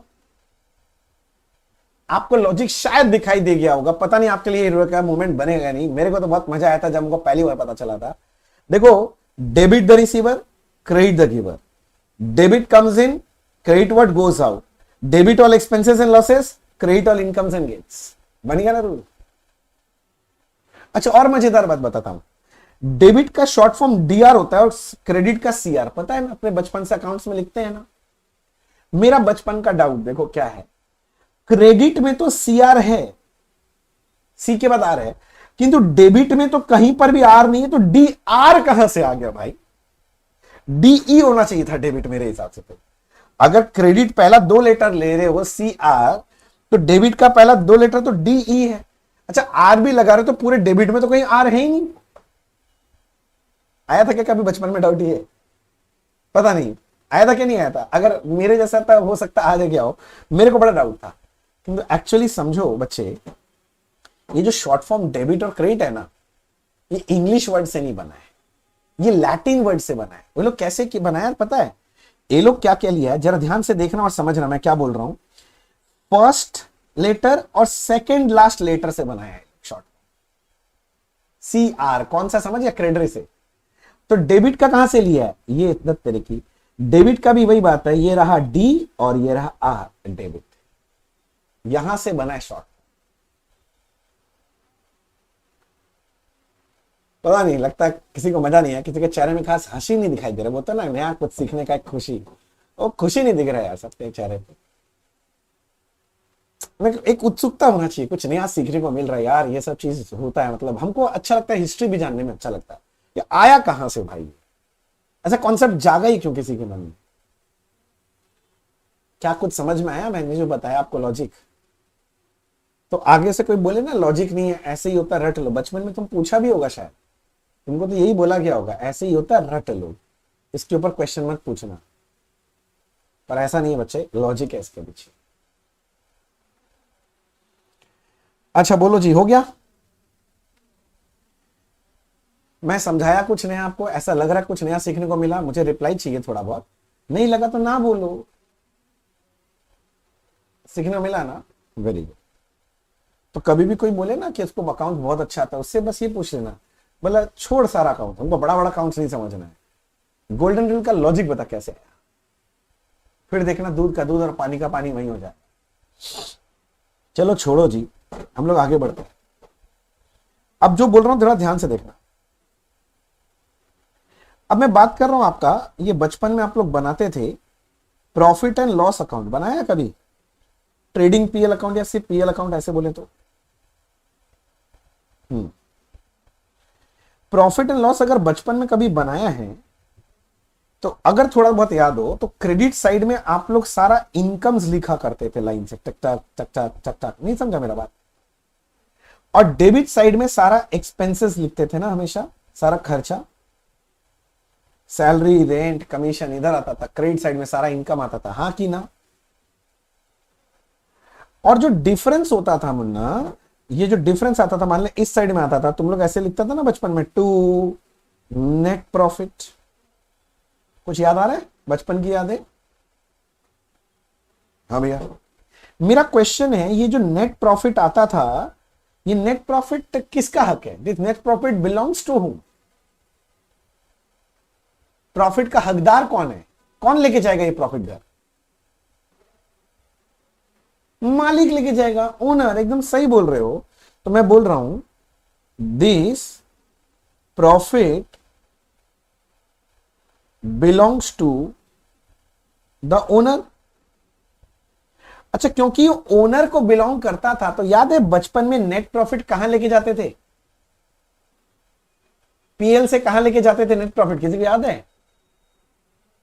हाँ, बैलेंस शीट में कैपिटल अकाउंट में जाके जोड़ते थे। कैपिटल मतलब मालिक का अकाउंट, याद करो, तो वहां जोड़ देते थे। तो this profit belongs to owner and is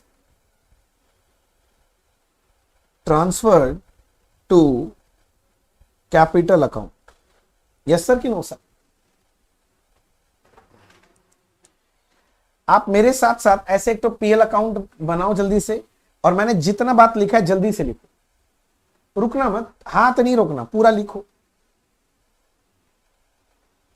ये लिखते लिखते मेरे मन में एक प्रश्न आया है, ये जो एक्सपेंसेस अकाउंट होते हैं, जितना भी एक्सपेंस अकाउंट होता है और जितना भी इनकम अकाउंट होता है, ट्रेडिशनल अप्रोच के हिसाब से ये रियल है, पर्सनल है कि नॉमिनल है? रियल है, पर्सनल है कि नॉमिनल है? बोलना। वेरी गुड, नॉमिनल अकाउंट होता है। ये तो अभी सिखाया मुन्ना, all expense income account are nominal account. अच्छा अच्छा अच्छा, तो क्या आप देख पा रहे हैं प्रॉफिट एंड लॉस अकाउंट में इनकम और एक्सपेंस ही लिखा जाता है? अच्छा मैं पीएल बोल रहा हूं, मतलब ट्रेडिंग पीएल, ठीक है ना? या तो एक्सपेंस आएगा या तो इनकम ही आएगा, मतलब ये सारा ही तो नॉमिनल अकाउंट है। मतलब ट्रेडिंग पीएल में सिर्फ और सिर्फ नॉमिनल अकाउंट आता है। तो क्या मैं एक स्टेटमेंट बोल रहा हूं, देखो तो दिमाग में बैठ रहा है क्या? PL, trading and PL is a statement of nominal account. घुमा कैसे बोलूं तो, trading and profit and loss account is a statement of nominal account, क्योंकि वहां सिर्फ नॉमिनल अकाउंट ही दिखाई देगा। जल्दी बोलो हाँ कि ना, यही है ना? पक्का?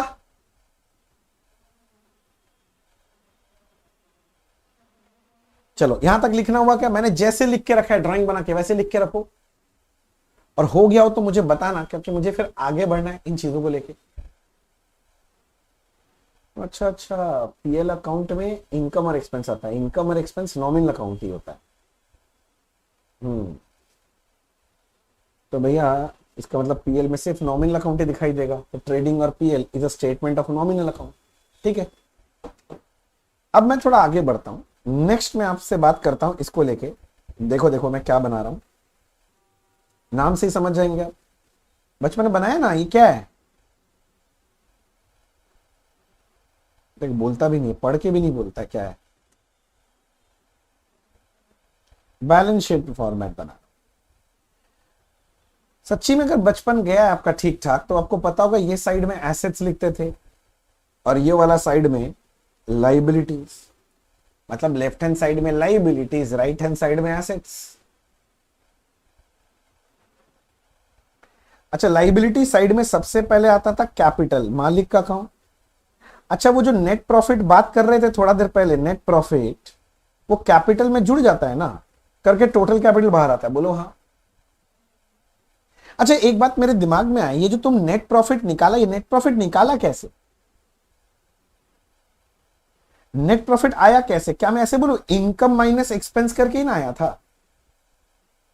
अब लड़ मत लेना भैया, नेट लॉस भी तो आ सकता है। हाँ आ सकता है, आ सकता है। इनकम माइनस एक्सपेंस करके नेट प्रॉफिट आया। Net profit belongs to the owner and is transfer to capital account. तो यहीं पर मैं आके लिखा कैपिटल में नेट प्रॉफिट जुड़ जाता है। बोलो ठीक है। और इसके अलावा जितना भी लायबिलिटीज होता है, सारा लायबिलिटीज भी इस साइड में आएगा। अरे बोलो। और जन्मजात का जितना भी एसेट है तुम्हारा धंधा का, बिजनेस में, वो सारा एसेट इस साइड में लिखा जाता है। और अल्टीमेटली आपका बैलेंस शीट का टोटल टैली होता है। बोलो हाँ कि ना। ये जो टोटल है लाइबिलिटी साइड का और एसेट साइड का, मैं बोल रहा हूं दिस टोटल शुड टैली। हाँ कि ना। मेरा रीजन है, मेरा मेरा क्वेश्चन है क्यों, क्यों टैली करना चाहिए? क्यों करेगा टैली? क्यों? ये बोल सकेगा तुम लोग, थोड़ा दिमाग लगेगा तो बोल देगा फट से। रीजन क्या है? हमने ऐसा क्या किया अकाउंटिंग करते वक्त कि ये टैली हो जाए?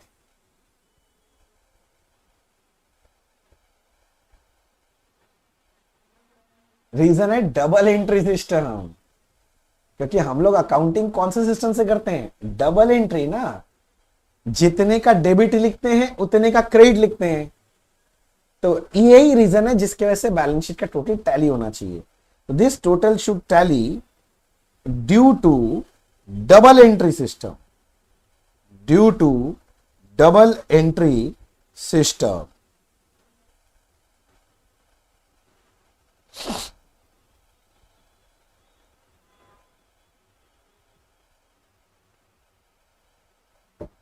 बोलो। अरे बोल बेबी बोल, रॉक एंड रोल, दुनिया है गोल, बोल बोल बोल। क्या यहां तक समझ में आया? अच्छा मेरा एक क्वेश्चन है, मेरे को इसका जवाब देना। तो ये जो कैपिटल अकाउंट है ना, कैपिटल अकाउंट, ये कौन सा अकाउंट है, रियल, पर्सनल की नॉमिनल?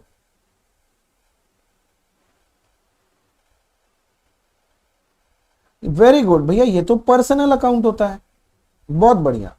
अच्छा ये बताइए, जो लाइबिलिटी अकाउंट है ये कौन सा अकाउंट होता है, लाइबिलिटी अकाउंट?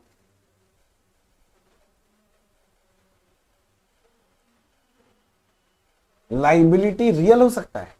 अच्छा रियल अकाउंट का डेफिनेशन क्या था, बताना तो जरा बेटा, थोड़ा देर पहले लिखा, अभी अभी 5 मिनट पहले लिखा रियल का डेफिनेशन, बोल तो क्या था? All assets account are real excluding any receivable, ये लिखा था ना, वहां लिखा था all assets and liabilities are real ना भैया, तो कैसे बोल दिया लाइबिलिटी रियल अकाउंट होगा? लाइबिलिटी हमेशा पर्सनल अकाउंट होता है। जब मैं बोलता हूं ना लाइबिलिटी मतलब देना बाकी है, किसको? उसको, उस आदमी को देना बाकी है, समझ रहे मेरा बात? उसको रिप्रेजेंट कर रहा है पर्सनल अकाउंट। तो जितना भी लाइबिलिटी अकाउंट होता है हमेशा पर्सनल अकाउंट होता है। अच्छा अच्छा अच्छा, मतलब आप ये बोलना चाह रहे हैं कि कैपिटल अकाउंट भी पर्सनल अकाउंट होता है और लाइबिलिटी भी पर्सनल अकाउंट होता है? करेक्ट। अच्छा अब बताओ, अगर सच्ची में सुना है तो सही से जवाब देगा। बताओ ये जो एसेट्स अकाउंट होता है ये कौन सा अकाउंट होता है, रियल, पर्सनल की नॉमिनल? बोलो बोलो भैया भैया, रियल अकाउंट। आपने आधा सुना, ये रियल भी हो सकता है और ये पर्सनल भी हो सकता है। हाँ अब दिमाग में क्लिक कर रहा होगा।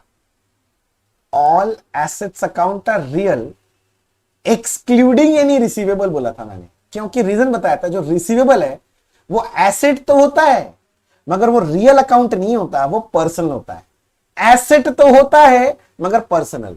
तो कोई भी एसेट अकाउंट जो है या तो रियल होगा या पर्सनल भी हो सकता है।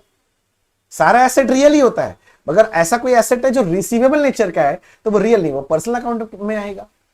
तो आपका जो एसेट अकाउंट है वो रियल भी हो सकता है और पर्सनल भी हो सकता है। जल्दी समझो बातों को, जल्दी समझो, ये छोटा छोटा बात है। रुक जाना, पहले सुनने बोला मैंने बोला कि बोल सामने, 1 मिनट रुक जा। अब मेरे को बताइए, जो बैलेंस शीट देख रहे हो मुन्ना, इसमें कौन कौन सा अकाउंट दिखाई दे रहा है? 3 तरह का अकाउंट होता है, रियल, पर्सनल, नॉमिनल। यहां कौन कौन सा अकाउंट दिखाई दे रहा है, रियल और पर्सनल? तो मैं ये बोल सकता हूं घुमा के कि balance sheet is a statement of personal and real account. जैसे मैंने ट्रेडिंग पीएल बोला, it is a statement of nominal, क्योंकि वहां सिर्फ नॉमिनल अकाउंट दिखाई देते हैं। ठीक है, यहां क्या दिखाई देता है, रियल और पर्सनल, तो it is a statement of real and personal account. मेरा बात समझ में आ रहा है? अच्छा मैंने जो जो चीज लिख के रखा था अभी स्क्रीन पे सारा लिखा हुआ है ना आपके पास, लिखा है ना? अब मैं एक एक करके कुछ बोल रहा हूं, मेरे साथ साथ लिखो। पॉइंट नंबर 1 लिखो,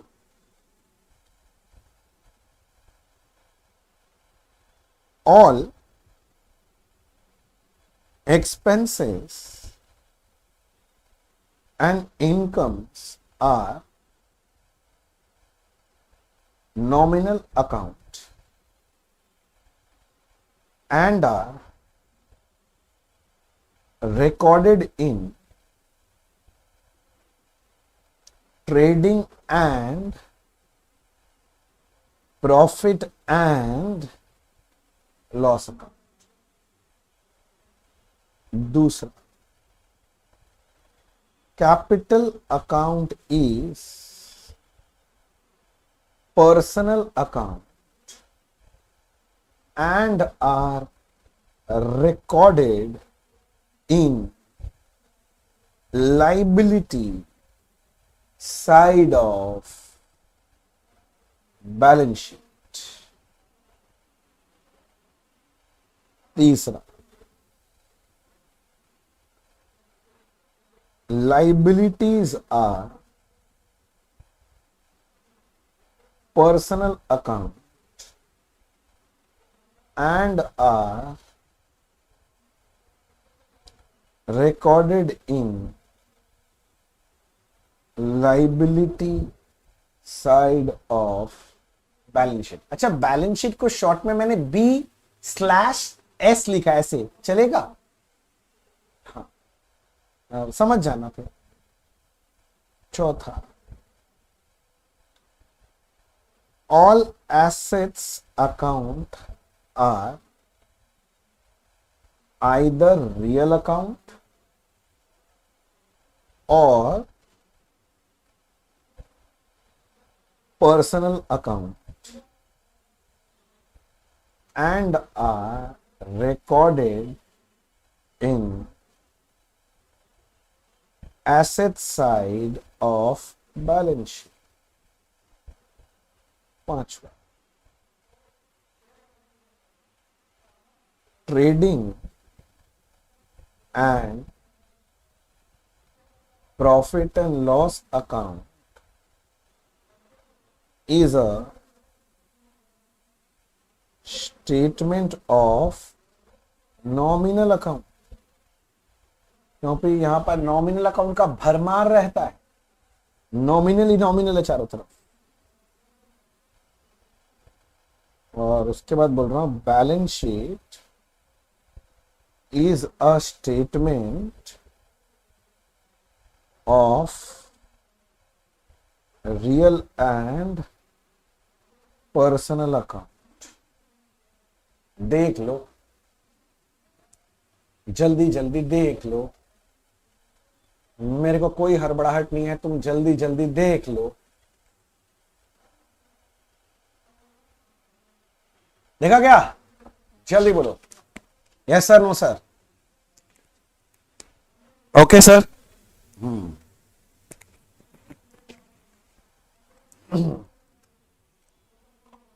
ओके सर, हेलो।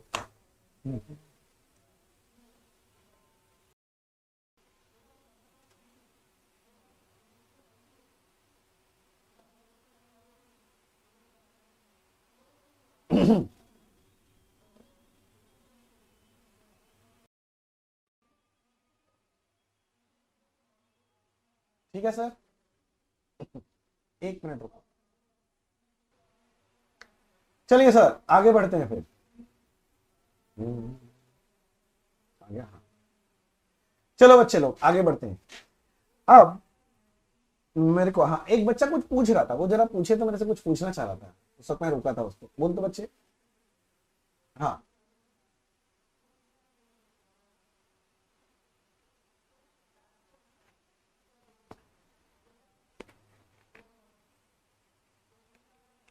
हाँ, पर्सनल अकाउंट में ही तो कैटेगरी है ना, रिप्रेजेंटेटिव पर्सनल अकाउंट, तो पर्सनल ही रहेगा ना।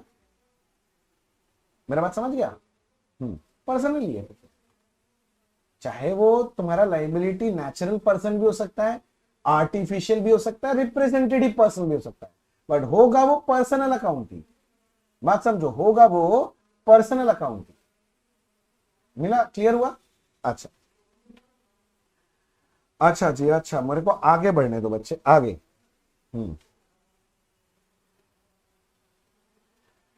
लिखो 4 पिलर्स ऑफ अकाउंट्स।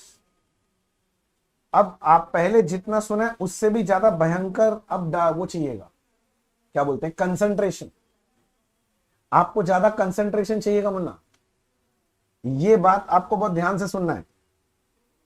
देखो अभी तक बीच में मान लो पीएल बैलेंस शीट वो सब समझाते हो, थोड़ा मन इधर उधर भटक भी गया, चलेगा, किंतु अब भटकने मत देना, ठीक है ना। पानी पीना है, एक घुट पानी पहले पी लो, सूसू जाने का है जाके आ जाओ, ठीक है। कोई फोन डिस्टर्ब कर रहा है मान लो, तो फोन को उसको पहले बोल दो भैया अब 45 मिनट बात मत करना जानू, समझ के हम समझा दिए तुमको। जानू बाबू सोना सबको साइड कर दो, बोलो कोई व्हाट्सएप में रिप्लाई नहीं करेंगे अब आधा घंटा, क्योंकि आधा घंटा फुल कंसंट्रेशन से सुनना है। क्योंकि जो बच्चा यहां कंसंट्रेशन से सुन लिया ना, अगला जो बोलने वाला हूं, मतलब जो समझ में आने वाला चीज है ना आपको, आप बोलोगे भाई साहब अकाउंट्स कुछ होता है, लॉजिक आपको बताने वाला हूं, ए लेवल का लॉजिक।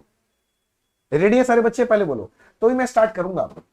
सारे बच्चे बोलेंगे हाँ भैया फुल फोकस। अब मैं यहां से हटने वाला नहीं हूं जब तक आप बोलना बंद नहीं करते, क्योंकि अब मैं चालू कर दूंगा तो आधा घंटा नॉन स्टॉप बोलूंगा।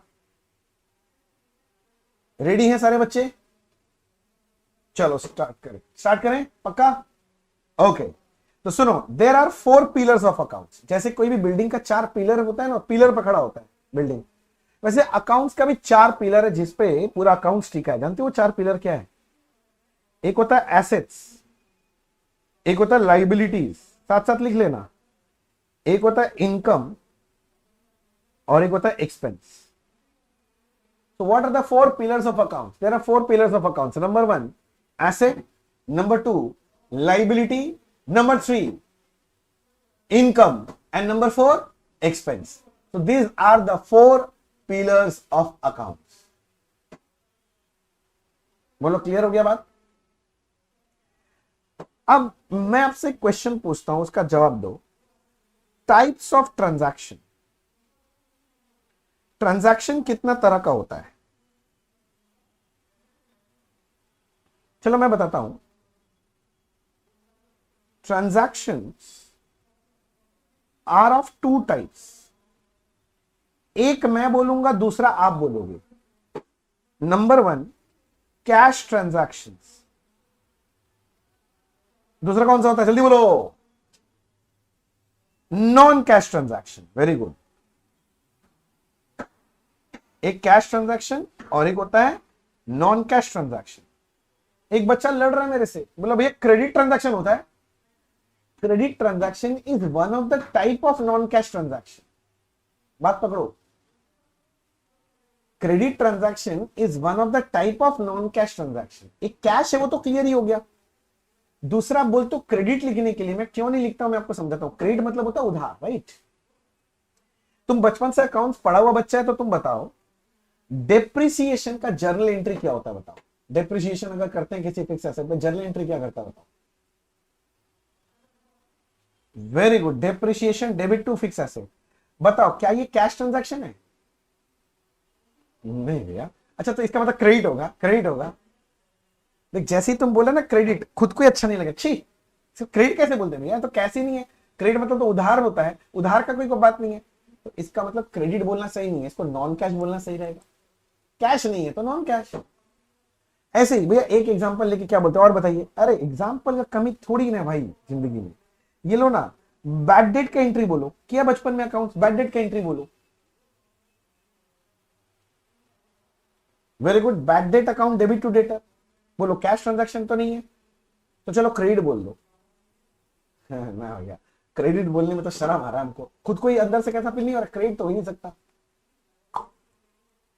तब आप समझो इसका मतलब इसको क्रेडिट बोलना अच्छा नहीं है, इसको बोलना अच्छा क्या है? Non cash. हाँ ये बोल सकते हैं credit transaction is one of the type of non cash transaction. नहीं समझा? अरे बोलना समझा कि नहीं समझा? समझ गया पक्का ना? समझा ना इतना दूर? अच्छा अब मैं क्या कर रहा हूं ना, अब मैं बीच में एक इमेजिनरी लाइन ड्रॉ कर रहा हूं। बीच में इमेजिनरी लाइन, समझ गया? तुम कैसे ड्रॉ करेगा? सीधा बात है, तुम कॉपी का पेज को आधा आधा कर लेगा। अब आधा आधा मतलब फाड़ मत देना रे भाई। आधा आधा का मतलब है ऐसे जिससे फोल्ड करके एक लाइन बीच में आ जाए। तुमको समझ में आया? आधा आधा हो गया। हाँ एक बार हम बोले थे कि कॉपी का ना आधा आधा कर लो, वो बच्चा बैठ के कॉपी फाड़ ही दिया बीच से, आधा आधा कर लिया सच्ची में पेज। तब से हमको डर लगने लग गया तुम लोग से। बाबा रे बाबा, मैं क्या बोल रहा है? बदतमीज क्या बोल रहा है? पता नहीं क्या बोलता है। हाँ खतरनाक है, बदतमीज का क्या बात है? मैं बोलता common sense is very uncommon, you know. छोड़ो ये सब बात, अब जो बोल रहा हूं पूरा कंसंट्रेशन यहां पे लेके आओ। मुन्ना जो कैश ट्रांजैक्शन होता है ना उसका बात कर रहा हूं। अब फुल फोकस प्लीज यहां पर। कैश ट्रांजैक्शन 2 तरह का हो सकता है, जानता है? या तो कैश का आउटफ्लो होगा या तो कैश का इनफ्लो होगा। नहीं समझा? कैश ट्रांजैक्शन में 2 ही चीज हो सकता है, या तो कैश आएगा या तो कैश जाएगा। आएगा मतलब इनफ्लो, जाएगा मतलब आउटफ्लो। मानते हो ये बात?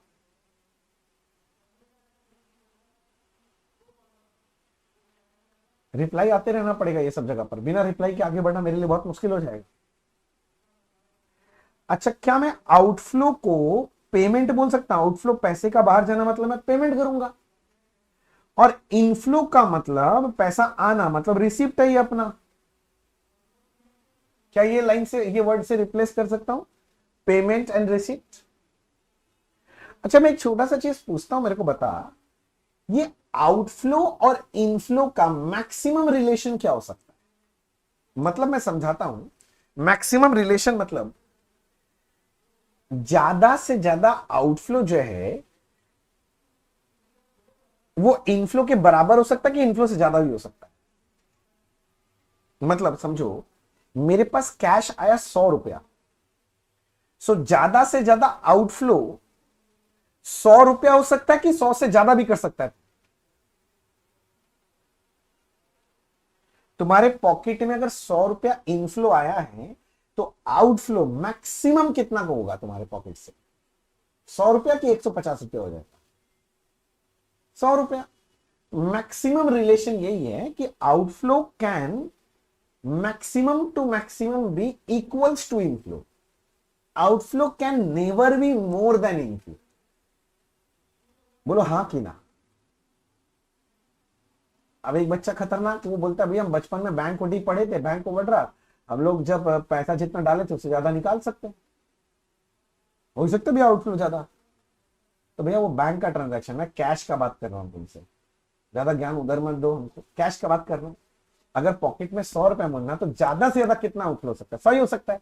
तो वही बोल रहा हूं, मैक्सिमम रिलेशन है कि outflow maximum to maximum can be equals to inflow, outflow can never be more than inflow. Correct? So in other words, can I say my payments can be equals to receipt, but my payments can never be more than my receipt? जल्दी बोलो जल्दी बोलो। My payments maximum to maximum can be equals to receipt, but it can never be more than receipt. ज्यादा नहीं हो सकता।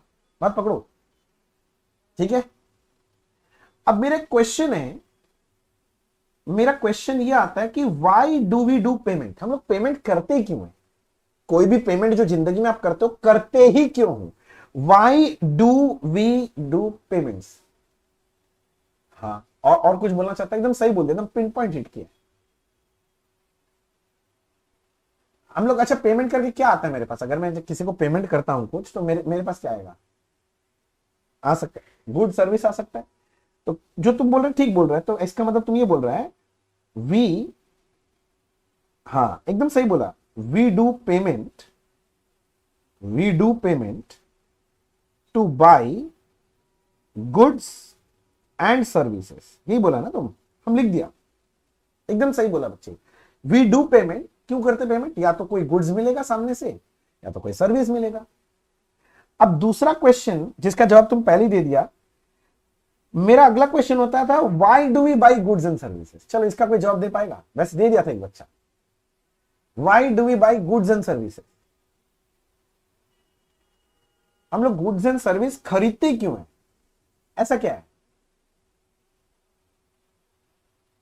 वहां से कोई बेनिफिट मिलेगा, कोई फायदा मिलेगा अपने को। तो इसका मतलब क्या मैं ऐसे बोल सकता हूं कि we buy goods and services to derive benefit from it. अगर कोई पूछता भैया कि आप गुड्स एंड सर्विसेज खरीद रहे क्यों? क्या पैसा है तो क्या उड़ाना ही है क्या आपको? है? हम बोले नहीं नहीं नहीं, हमने खरीदा कोई भी गुड्स या सर्विस इस मोटिव के साथ कि मेरे को वहां से कोई बेनिफिट मिलेगा। तो we buy goods and services क्यों? तो आंसर है टू डिराइव बेनिफिट, वहां से कुछ बेनिफिट मिलेगा। सारा बच्चा लोग लिख रहा है ना? साथ साथ लिखना है सर, दाया बायां करके लिखना है। अब मेरा क्वेश्चन यहां पर मुन्ना, ये मेरा क्वेश्चन क्या, मैं यहां पर दो बातें लिखवाना चाहता हूं। क्वेश्चन तो बाद में हो जाएगा, पहले मैं लिखवाना चाहता हूं। लिखो ऐसे, दो बेनिफिट के दो एरो निकालो बेनिफिट वर्ड से। यहां लिखो if benefit is exhausted within the year, तब ये बन गया मेरा expense. And if benefit is not exhausted within the year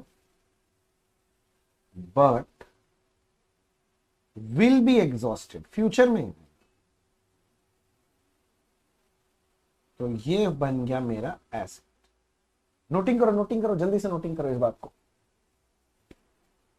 मैं समझाता हूं, आप घबराओ नहीं, मेरे को समझाना, मैंने पहले ही बोला मैं कुछ समझाने वाला हूं।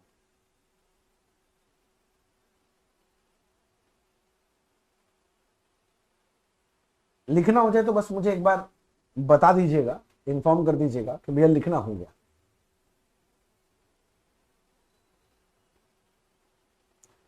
एक बच्चे का हो गया, 2 बच्चे का हो गया, 3 बच्चे का हो गया, 4 का हो गया, 5 का हो गया। अच्छा, सब लोग बोल रहे हो गया, ठीक है। अब जरा बात सुनो, मैं क्या बोल रहा हूं। मैंने पहला क्वेश्चन पूछा कि हम लोग पेमेंट करते क्यों, तो आपने बोला हम लोग भैया पेमेंट करते हैं गुड्स एंड सर्विसेज खरीदने के लिए। मैं बोला ठीक है, और तह तक चलते हैं कि गुड्स एंड सर्विस ही क्यों खरीदा। फिर तुमने बोला कि भैया बेनिफिट मिलेगा वहां से, ये सोच के। करेक्ट। अब मैं क्या बोल रहा हूं कि अगर मैंने पेमेंट किया तो बेनिफिट के लिए ना किया है। अगर मैंने पेमेंट किया इस साल और इस साल पूरा बेनिफिट मिल गया, मतलब बेनिफिट एग्जॉस्ट हो गया, इसी साल पूरा बेनिफिट मिल गया, तो वो मेरा एक्सपेंस बन गया। ध्यान समझना, वो मेरा क्या बन जाता है, एक्सपेंस। तो मैंने लिखा देखो, if benefit is exhausted with in the year, benefit इसी साल मिल गया, पेमेंट तो कर ही दिया था मैंने, इसी साल बेनिफिट भी मिल गया, तो वो मेरा क्या बन जाएगा, एक्सपेंस बन जाएगा। किंतु मान लो हमने पेमेंट कर दिया किंतु इस साल पूरा बेनिफिट नहीं मिला, ना ना ना, benefit is not exhausted with in the year, इसका बेनिफिट आने वाले सालों में भी मिलेगा मेरे को। मैं पेमेंट कर दिया किंतु इसका बेनिफिट आने वाले सालों में भी मिलेगा, तो वो मेरा बन जाता है एसेट। ध्यान समझना, क्या बन जाता है, एसेट बन जाता है। अच्छा, मतलब आप ये बोल रहे भैया कि अगर हमने पेमेंट कर दिया और बेनिफिट इसी साल मिल गया मेरे को अगर, तो वो मेरा एक्सपेंस है, और बेनिफिट इस साल नहीं मिला, आगे जाके भी मिलेगा बेनिफिट, इसमें से खत्म नहीं हुआ बेनिफिट आगे भी मिलेगा, तो वो मेरा एसेट है भैया। मैं एग्जांपल लेके समझाता हूं, एकदम बचपन का बेसिक एग्जांपल लेता हूं जिससे आपको फट से क्लिक कर जाए। रेडी है सुनने के लिए? मान लो 1 साल, 2 साल, 3 साल, 4 साल कर देते हैं। ये ईयर है 2020, ये है 21, ये है 22, ये है 23। 4 साल का हिसाब दे रहा हूं। मैं बोल रहा हूं साल के पहले दिन 2020 में हमने एक मशीनरी खरीदा, एक नया फिक्स्ड एसेट खरीदा 1 लाख रुपए में। कितने में खरीदा भाई साहब? 1 लाख रुपए में खरीदा। और मैंने बोला इस एसेट का जिंदगी है 4 साल का, जिंदगी है 4 साल का, लाइफ 4 ईयर। समझता है ये सब बात? 4 साल चलेगा भाई। मैं यहां खड़ा हूं पहले दिन, आज मैं मशीन खरीद कर 1 लाख रुपया दिया, मशीन खरीद के ले आया। बोलो आज जिस दिन मैं मशीन खरीद के लाया, इस दिन मुझे मशीन से पूरा बेनिफिट मिल गया क्या? नहीं भैया, अभी तक तो यूज ही नहीं किए, अभी तो आप लेके खरीद के लाए हैं बस, अभी तो आप सांस ही ले रहे हैं, अभी तक मशीन यूज कहां किए, यूज नहीं किए तो बेनिफिट कहां से मिल जाएगा? तो अभी तक बेनिफिट नहीं मिला ना, बेनिफिट मिलेगा, मिलेगा। तो ये मेरे लिए अभी एसेट है, अभी तक बेनिफिट मिला नहीं। अब क्या हुआ, समय का चक्का घूमा और धीरे धीरे धीरे धीरे धीरे ये साल खत्म हो गया। बात समझना, समय का चक्का घूमा और धीरे धीरे धीरे धीरे ये वाला पहला साल खत्म हो गया। और खत्म होने के बाद मैं यहां आके खड़ा हो गया भाई साहब, मैं 2020 के एंड में आके खड़ा हो गया। जरा विजुअलाइज करो मैं कहां खड़ा हूं, समझ गए ना? 2020 के लास्ट डे आके खड़ा हो गया। क्या मैं बोल सकता हूं कि मैंने इस एसेट को 1 साल यूज किया है? बोलो ना हाँ, 1 साल यूज कर लिया। तो 1 साल यूज कर लिया है तो मैं 1 साल का बेनिफिट डिराइव कर लिया, बेनिफिट एग्जॉस्ट कर लिया उसमें से। भाई 1 साल यूज करेंगे तो 1 साल का बेनिफिट मिल गया ना मुझे। सुनो ना, मेरा मशीन 1 लाख रुपया का था और 1 लाख रुपया देके मुझे 4 साल इससे बेनिफिट मिलना था, 4 साल का। तो 1 साल में कितने रुपए का बेनिफिट मिलना था? लॉजिकली सोचना, 25,000 रुपया का। तो मैं बोल रहा हूं मेरे को 1 साल का बेनिफिट मिल गया, मतलब मुझे 25,000 रुपए का बेनिफिट मिल गया। बेनिफिट एग्जॉस्टेड, ये बेनिफिट एग्जॉस्ट हो गया तो ये मेरा एक्सपेंस बन जाएगा। बोलो ना हाँ। किंतु मेरा 1 लाख का एसेट में से 25,000 का बेनिफिट मिल गया, तो कितने का बेनिफिट अभी भी नहीं मिला, मिलना बाकी है। 75,000 का बेनिफिट अभी तक नहीं मिला, ये मिलना बाकी है। तो ये मेरे लिए एसेट है। अब मजा आएगा, सुनो। इसीलिए बचपन में जब पीएल अकाउंट बनाते थे ना, ये 25,000 को आप डेप्रिसिएशन बोल के दिखाते थे पीएल में, याद करो, डेप्रिसिएशन एक्सपेंस हो जाता था। और आप जब बैलेंस शीट बनाते थे तो ऐसे लिखते थे कि मशीनरी 1 लाख का था, लेस डेप्रिसिएशन 25 करके आउटर कॉलम में 75 दिखाते थे एसेट साइड में, क्योंकि आपका एसेट है। बोलो ना हाँ। हाँ जी बच्चे, तो मैं फिर से बोल रहा हूं कि आपको समझ में आया मैं क्या बोल रहा हूं, कि अगर मैंने खर्चा किया उसका बेनिफिट अगर मिल गया, मुझे एग्जॉस्ट हो गया, तो वो मेरा एक्सपेंस बन जाता है, इसीलिए इसको पीएल में ले जाते थे। और जो बेनिफिट एग्जॉस्ट नहीं हुआ मेरा एसेट बन जाता है, इसलिए बैलेंस शीट के एसेट साइड में दिखाया जाता था।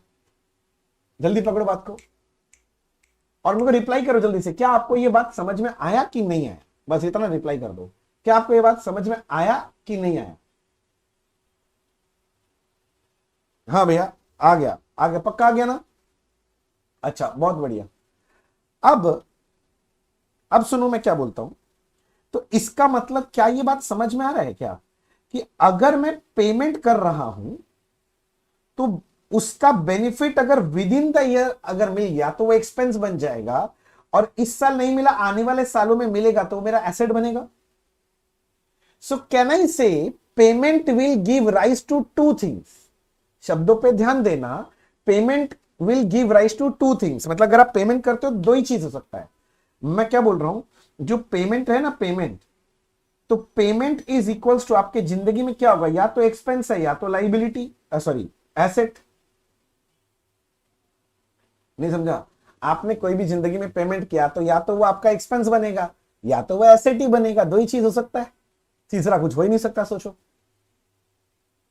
जल्दी बोलो, यस सर नो सर। समझ में आ रहा है?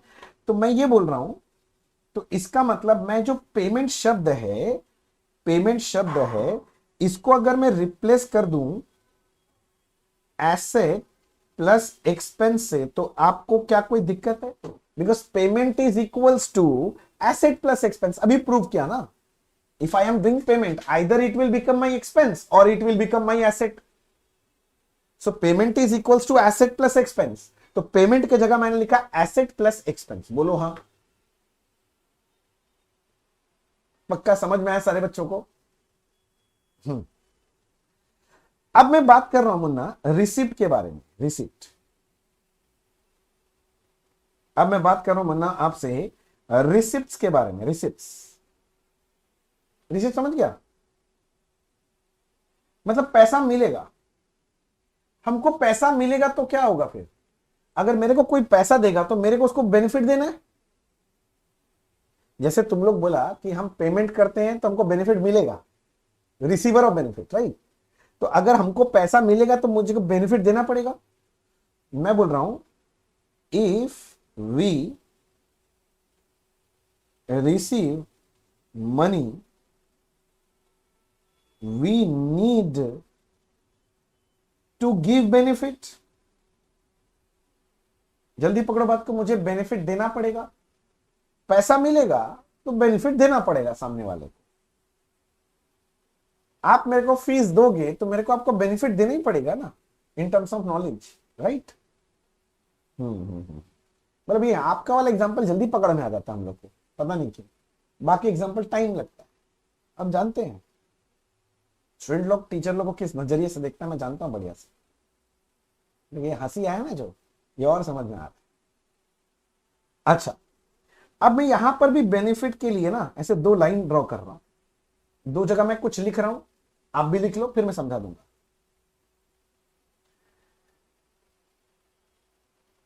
Cash receive and benefit given, तो ये बन गया मेरा इनकम। और यहां है cash receive but benefit not given. अभी तक बेनिफिट दिया नहीं है, we are liable to give the benefit, so it becomes my liability, so it becomes my liability, it becomes my liability, liability, liability। अच्छा अच्छा भैया, आप ये बोल रहे हैं पैसा मिला और आपने बेनिफिट दे दिया, ये आपका इनकम है। हाँ, अब सोचो, आपने मुझे फीस दिया और मैंने आपको पूरा पढ़ा दिया, तो समझो ये जो फीस मिला मेरा इनकम है। हाँ कि ना, जरा सोच के देखो। आपसे मुझे फीस मिला, कैश रिसीव, और बेनिफिट क्या देना था, मुझे आपको पढ़ाना है, मैंने आपको पूरा पढ़ा दिया, तो कैश रिसीव बेनिफिट गिवन, तो ये जो फीस मेरे को मिला है ना, ये मेरा इनकम है। समझ रहे मेरा बात? किंतु सुनो, मैं बोला cash receive but benefit not given, अभी तक बेनिफिट दिया नहीं है, देना बाकी है। बाकी मतलब लाइबिलिटी हो गया मेरा। नहीं समझा? आपने मुझे फीस एडवांस में दे दिया, मैंने अभी तक आपको पढ़ाया ही नहीं, कोर्स कंप्लीट कराया ही नहीं, तो कैश रिसीव हो गया मेरे व्यू पॉइंट से सोचो, पर बेनिफिट तो दिया नहीं है, बेनिफिट देना बाकी है। I am liable to give you the benefit, so this is my liability. ये जो पैसा मिल गया मेरे लाइबिलिटी बन गया। तो अगर मेरे को कोई रिसिप्ट होता है तो दो ही चीज हो सकता है, या तो मेरा वो इनकम बनेगा या तो लाइबिलिटी बनेगा। अगर मुझे पैसा कहीं से मिला है तो दो ही चीज बन सकता है, या तो मेरा इनकम बन जाएगा या तो मेरा लाइबिलिटी बन जाएगा। बोलो हाँ कि ना? समझ आ रहा है? तो इसका मतलब क्या मैं ऐसे बोल सकता हूं कि रिसिप्ट का मतलब होता है, रिसिप्ट वर्ड को चेंज करके लिख रहा हूं, तेरी लाइबिलिटी प्लस इनकम। जल्दी बात को पकड़ो, liability plus income, yes sir कि नो सर?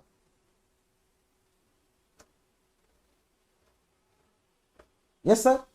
अब सोचो, मैं थोड़ा सा ना दायां बायां कर रहा हूं, right left right left right left कर रहा हूं, ठीक है? तो क्या मैं ऐसे लिख सकता हूं, asset is equals to, expense को उधर भेज दिया हूं, इधर था लाइबिलिटी प्लस इनकम, और एक्सपेंस को उधर भेज दिया, तो ये हो गया माइनस एक्सपेंस। साथ साथ लिखते रहना और समझते रहना। बोलो हां कि ना? अरे बोलो ना हाँ कि ना? हाँ सर। अब एक चीज बताइए, इनकम माइनस एक्सपेंस क्या होता है? वेरी गुड, अभी थोड़ा देर पहले बात किया, इनकम माइनस एक्सपेंस होता है प्रॉफिट। एकदम सही बोल रहे हो, इनकम माइनस एक्सपेंस होता है बच्चे प्रॉफिट। तो क्या मैं ऐसे लिख सकता हूं कि asset equals to liability plus profit?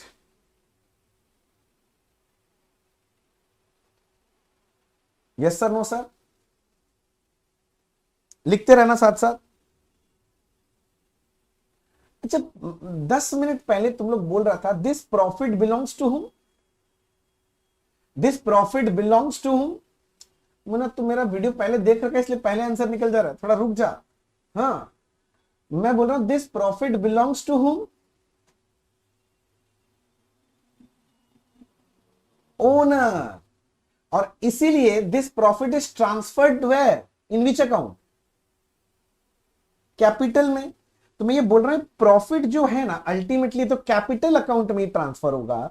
तो क्या मैं प्रॉफिट के बदले कैपिटल लिख दूं? क्योंकि प्रॉफिट नाम का तो कोई अकाउंट होता नहीं, अकाउंट का नाम है कैपिटल, तो कैपिटल में चला जाएगा ये पैसा। अरे बोलो ना, प्रॉफिट को कैपिटल से रिप्लेस कर दो तो क्या दिक्कत है? मालिक का चीज है, मालिक, कैपिटल मालिक को रिप्रेजेंट करता, तो मालिक लिख दो डायरेक्ट, कैपिटल कैपिटल। अरे बोलो ना हाँ। सारे बच्चे को क्या ये बात मेरा समझ में आया, मैं जो बोल रहा हूं अभी? शायद बच्चा लोग कुछ देख नहीं रहा है, क्या दिखाई दे रहा है यहां पर? Right, accounting equation.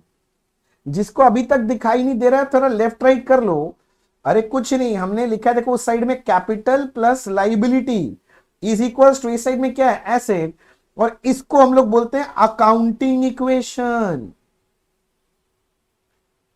मुन्ना सुनो ना, अभी तक बचपन में आपको अकाउंटिंग इक्वेशन रटाया गया था कि capital plus liability equals to asset होता है, रट लो। मैंने आपको जिंदगी में पहली बार प्रूव करके दिखाया ये कैसे आता है, और वो भी लॉजिकल वे में प्रूव किया है, कोई भी इलॉजिकल वे नहीं दिया आपको कि अचानक से कुछ चालू कर दो। पूरा एकदम बेस से चालू किया है, कैश ट्रांजैक्शन से पकड़ पकड़ के डिराइव करके दिखाया हूं। मजा नहीं आया? कुछ नया नहीं सीखने को मिला? खुश होता ही नहीं है तुम लोग?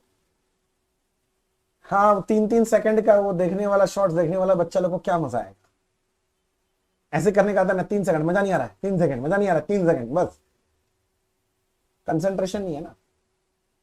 ये तो खुशी आता है, अरे वाह क्या पॉइंट है यार, कहां से कहां पहुंच गया यार, वो आना चाहिए एक तो खुशी, वो एक हंसी आना चाहिए, अरे कुछ नया सीखने को मिल रहा है, ये तो कभी दिखा ही नहीं था पहले। बोलो यहां तक ठीक है, अकाउंटिंग इक्वेशन का मैंने प्रूव करवा दिया देखो। हाँ अच्छा एक बात बताओ, एक बात बताओ, क्या ये तो बचपन में पढ़ा हुई है, accounting equation is represented by which financial statement. एक फाइनेंशियल स्टेटमेंट है जो अकाउंटिंग इक्वेशन को रिप्रेजेंट करता है, जानते हो उस फाइनेंशियल स्टेटमेंट का नाम क्या है? Balance sheet. Balance sheet represents accounting equation, क्योंकि सोचो अगर आप बैलेंस शीट को देखोगे तो अकाउंटिंग इक्वेशन ही तो है, नहीं समझा? मैं रफ में बताता हूं, देखो ये तेरे की ये बैलेंस शीट है, इस साइड में तुम कैपिटल लिखता है और लाइबिलिटी लिखता है, और टोटल करता है तो मतलब कैपिटल प्लस लाइबिलिटी है ये साइड, और इस साइड में तुम्हारा सारा एसेट होता है तो ये एसेट हो जाता है, और तुम बोला है कि टोटल टैली करना चाहिए, मतलब capital plus liability equals to asset, और ये क्या है भाई? अकाउंटिंग इक्वेशन ही तो है। जल्दी विजुअलाइज करो चीजों को, समझ में आया? तो क्या मैं ऐसे बोल सकता हूं क्या, या साथ साथ लिख सकते हैं क्या हम लोग कि balance sheet represents accounting equation. Balance sheet किसको रिप्रेजेंट कर रहा है? अकाउंटिंग इक्वेशन को। या उल्टा बोलो, अकाउंटिंग इक्वेशन किसको रिप्रेजेंट कर रहा है? बैलेंस शीट को। बोलो समझ में आ रहा है? हाँ सर समझ में तो आ रहा है थोड़ा थोड़ा। देखो ऐसे मेरा बेसिक बताना खत्म नहीं हुआ, अभी तो बस ये शुरुआत है, ठीक है ना। अगले दिन तो मैं और भी, आज तो अकाउंटिंग इक्वेशन प्रूव किया, अगले दिन तो मैं आपको वो सारा बात बताने वाला हूं जो पहला दिन बोला था आपको। कौन सा पता है? कि अकाउंट टी शेप का जो बनता है तो लेफ्ट हैंड साइड में डेबिट क्यों और राइट हैंड साइड में क्रेडिट क्यों?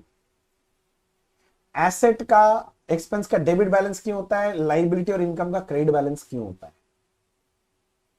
मॉडर्न रूल का जो आपका डेबिट क्रेडिट रूल्स है उसका प्रूफ, ये सारा बात अपने लोग करने वाले, पर वो आज नहीं हो पाएगा, आज काफी कुछ पढ़ लिए, आज अभी बोलेंगे तो फिर आपका दिमाग ब्लॉक हो जाएगा, ठीक है ना। बस आपसे इतना रिक्वेस्ट रहेगा कि अभी तक मैंने जितना भी पढ़ा दिया ना ये 2 सेशंस में, आपका पूरा अच्छे से रिवाइज कर लेना, लाइन बाय लाइन पूरा एकदम याद कर लेने का है, और मैं उम्मीद कर रहा हूं कि क्लास में भी आपको याद हो ही जा रहा होगा सारा। फिर भी मैं आपसे रिक्वेस्ट करूंगा कि 2 बार रिवीजन करके आना क्लास में, फिर अपने लोग भी रिवीजन करेंगे, डोंट वरी। पर बोलो अभी तक जितना पढ़ाई किया सब समझ में आया? आपके मन में अभी तक कोई शंका, आशंका, दुविधा, जिज्ञासा, कोई ज्ञान की पिपासा नहीं?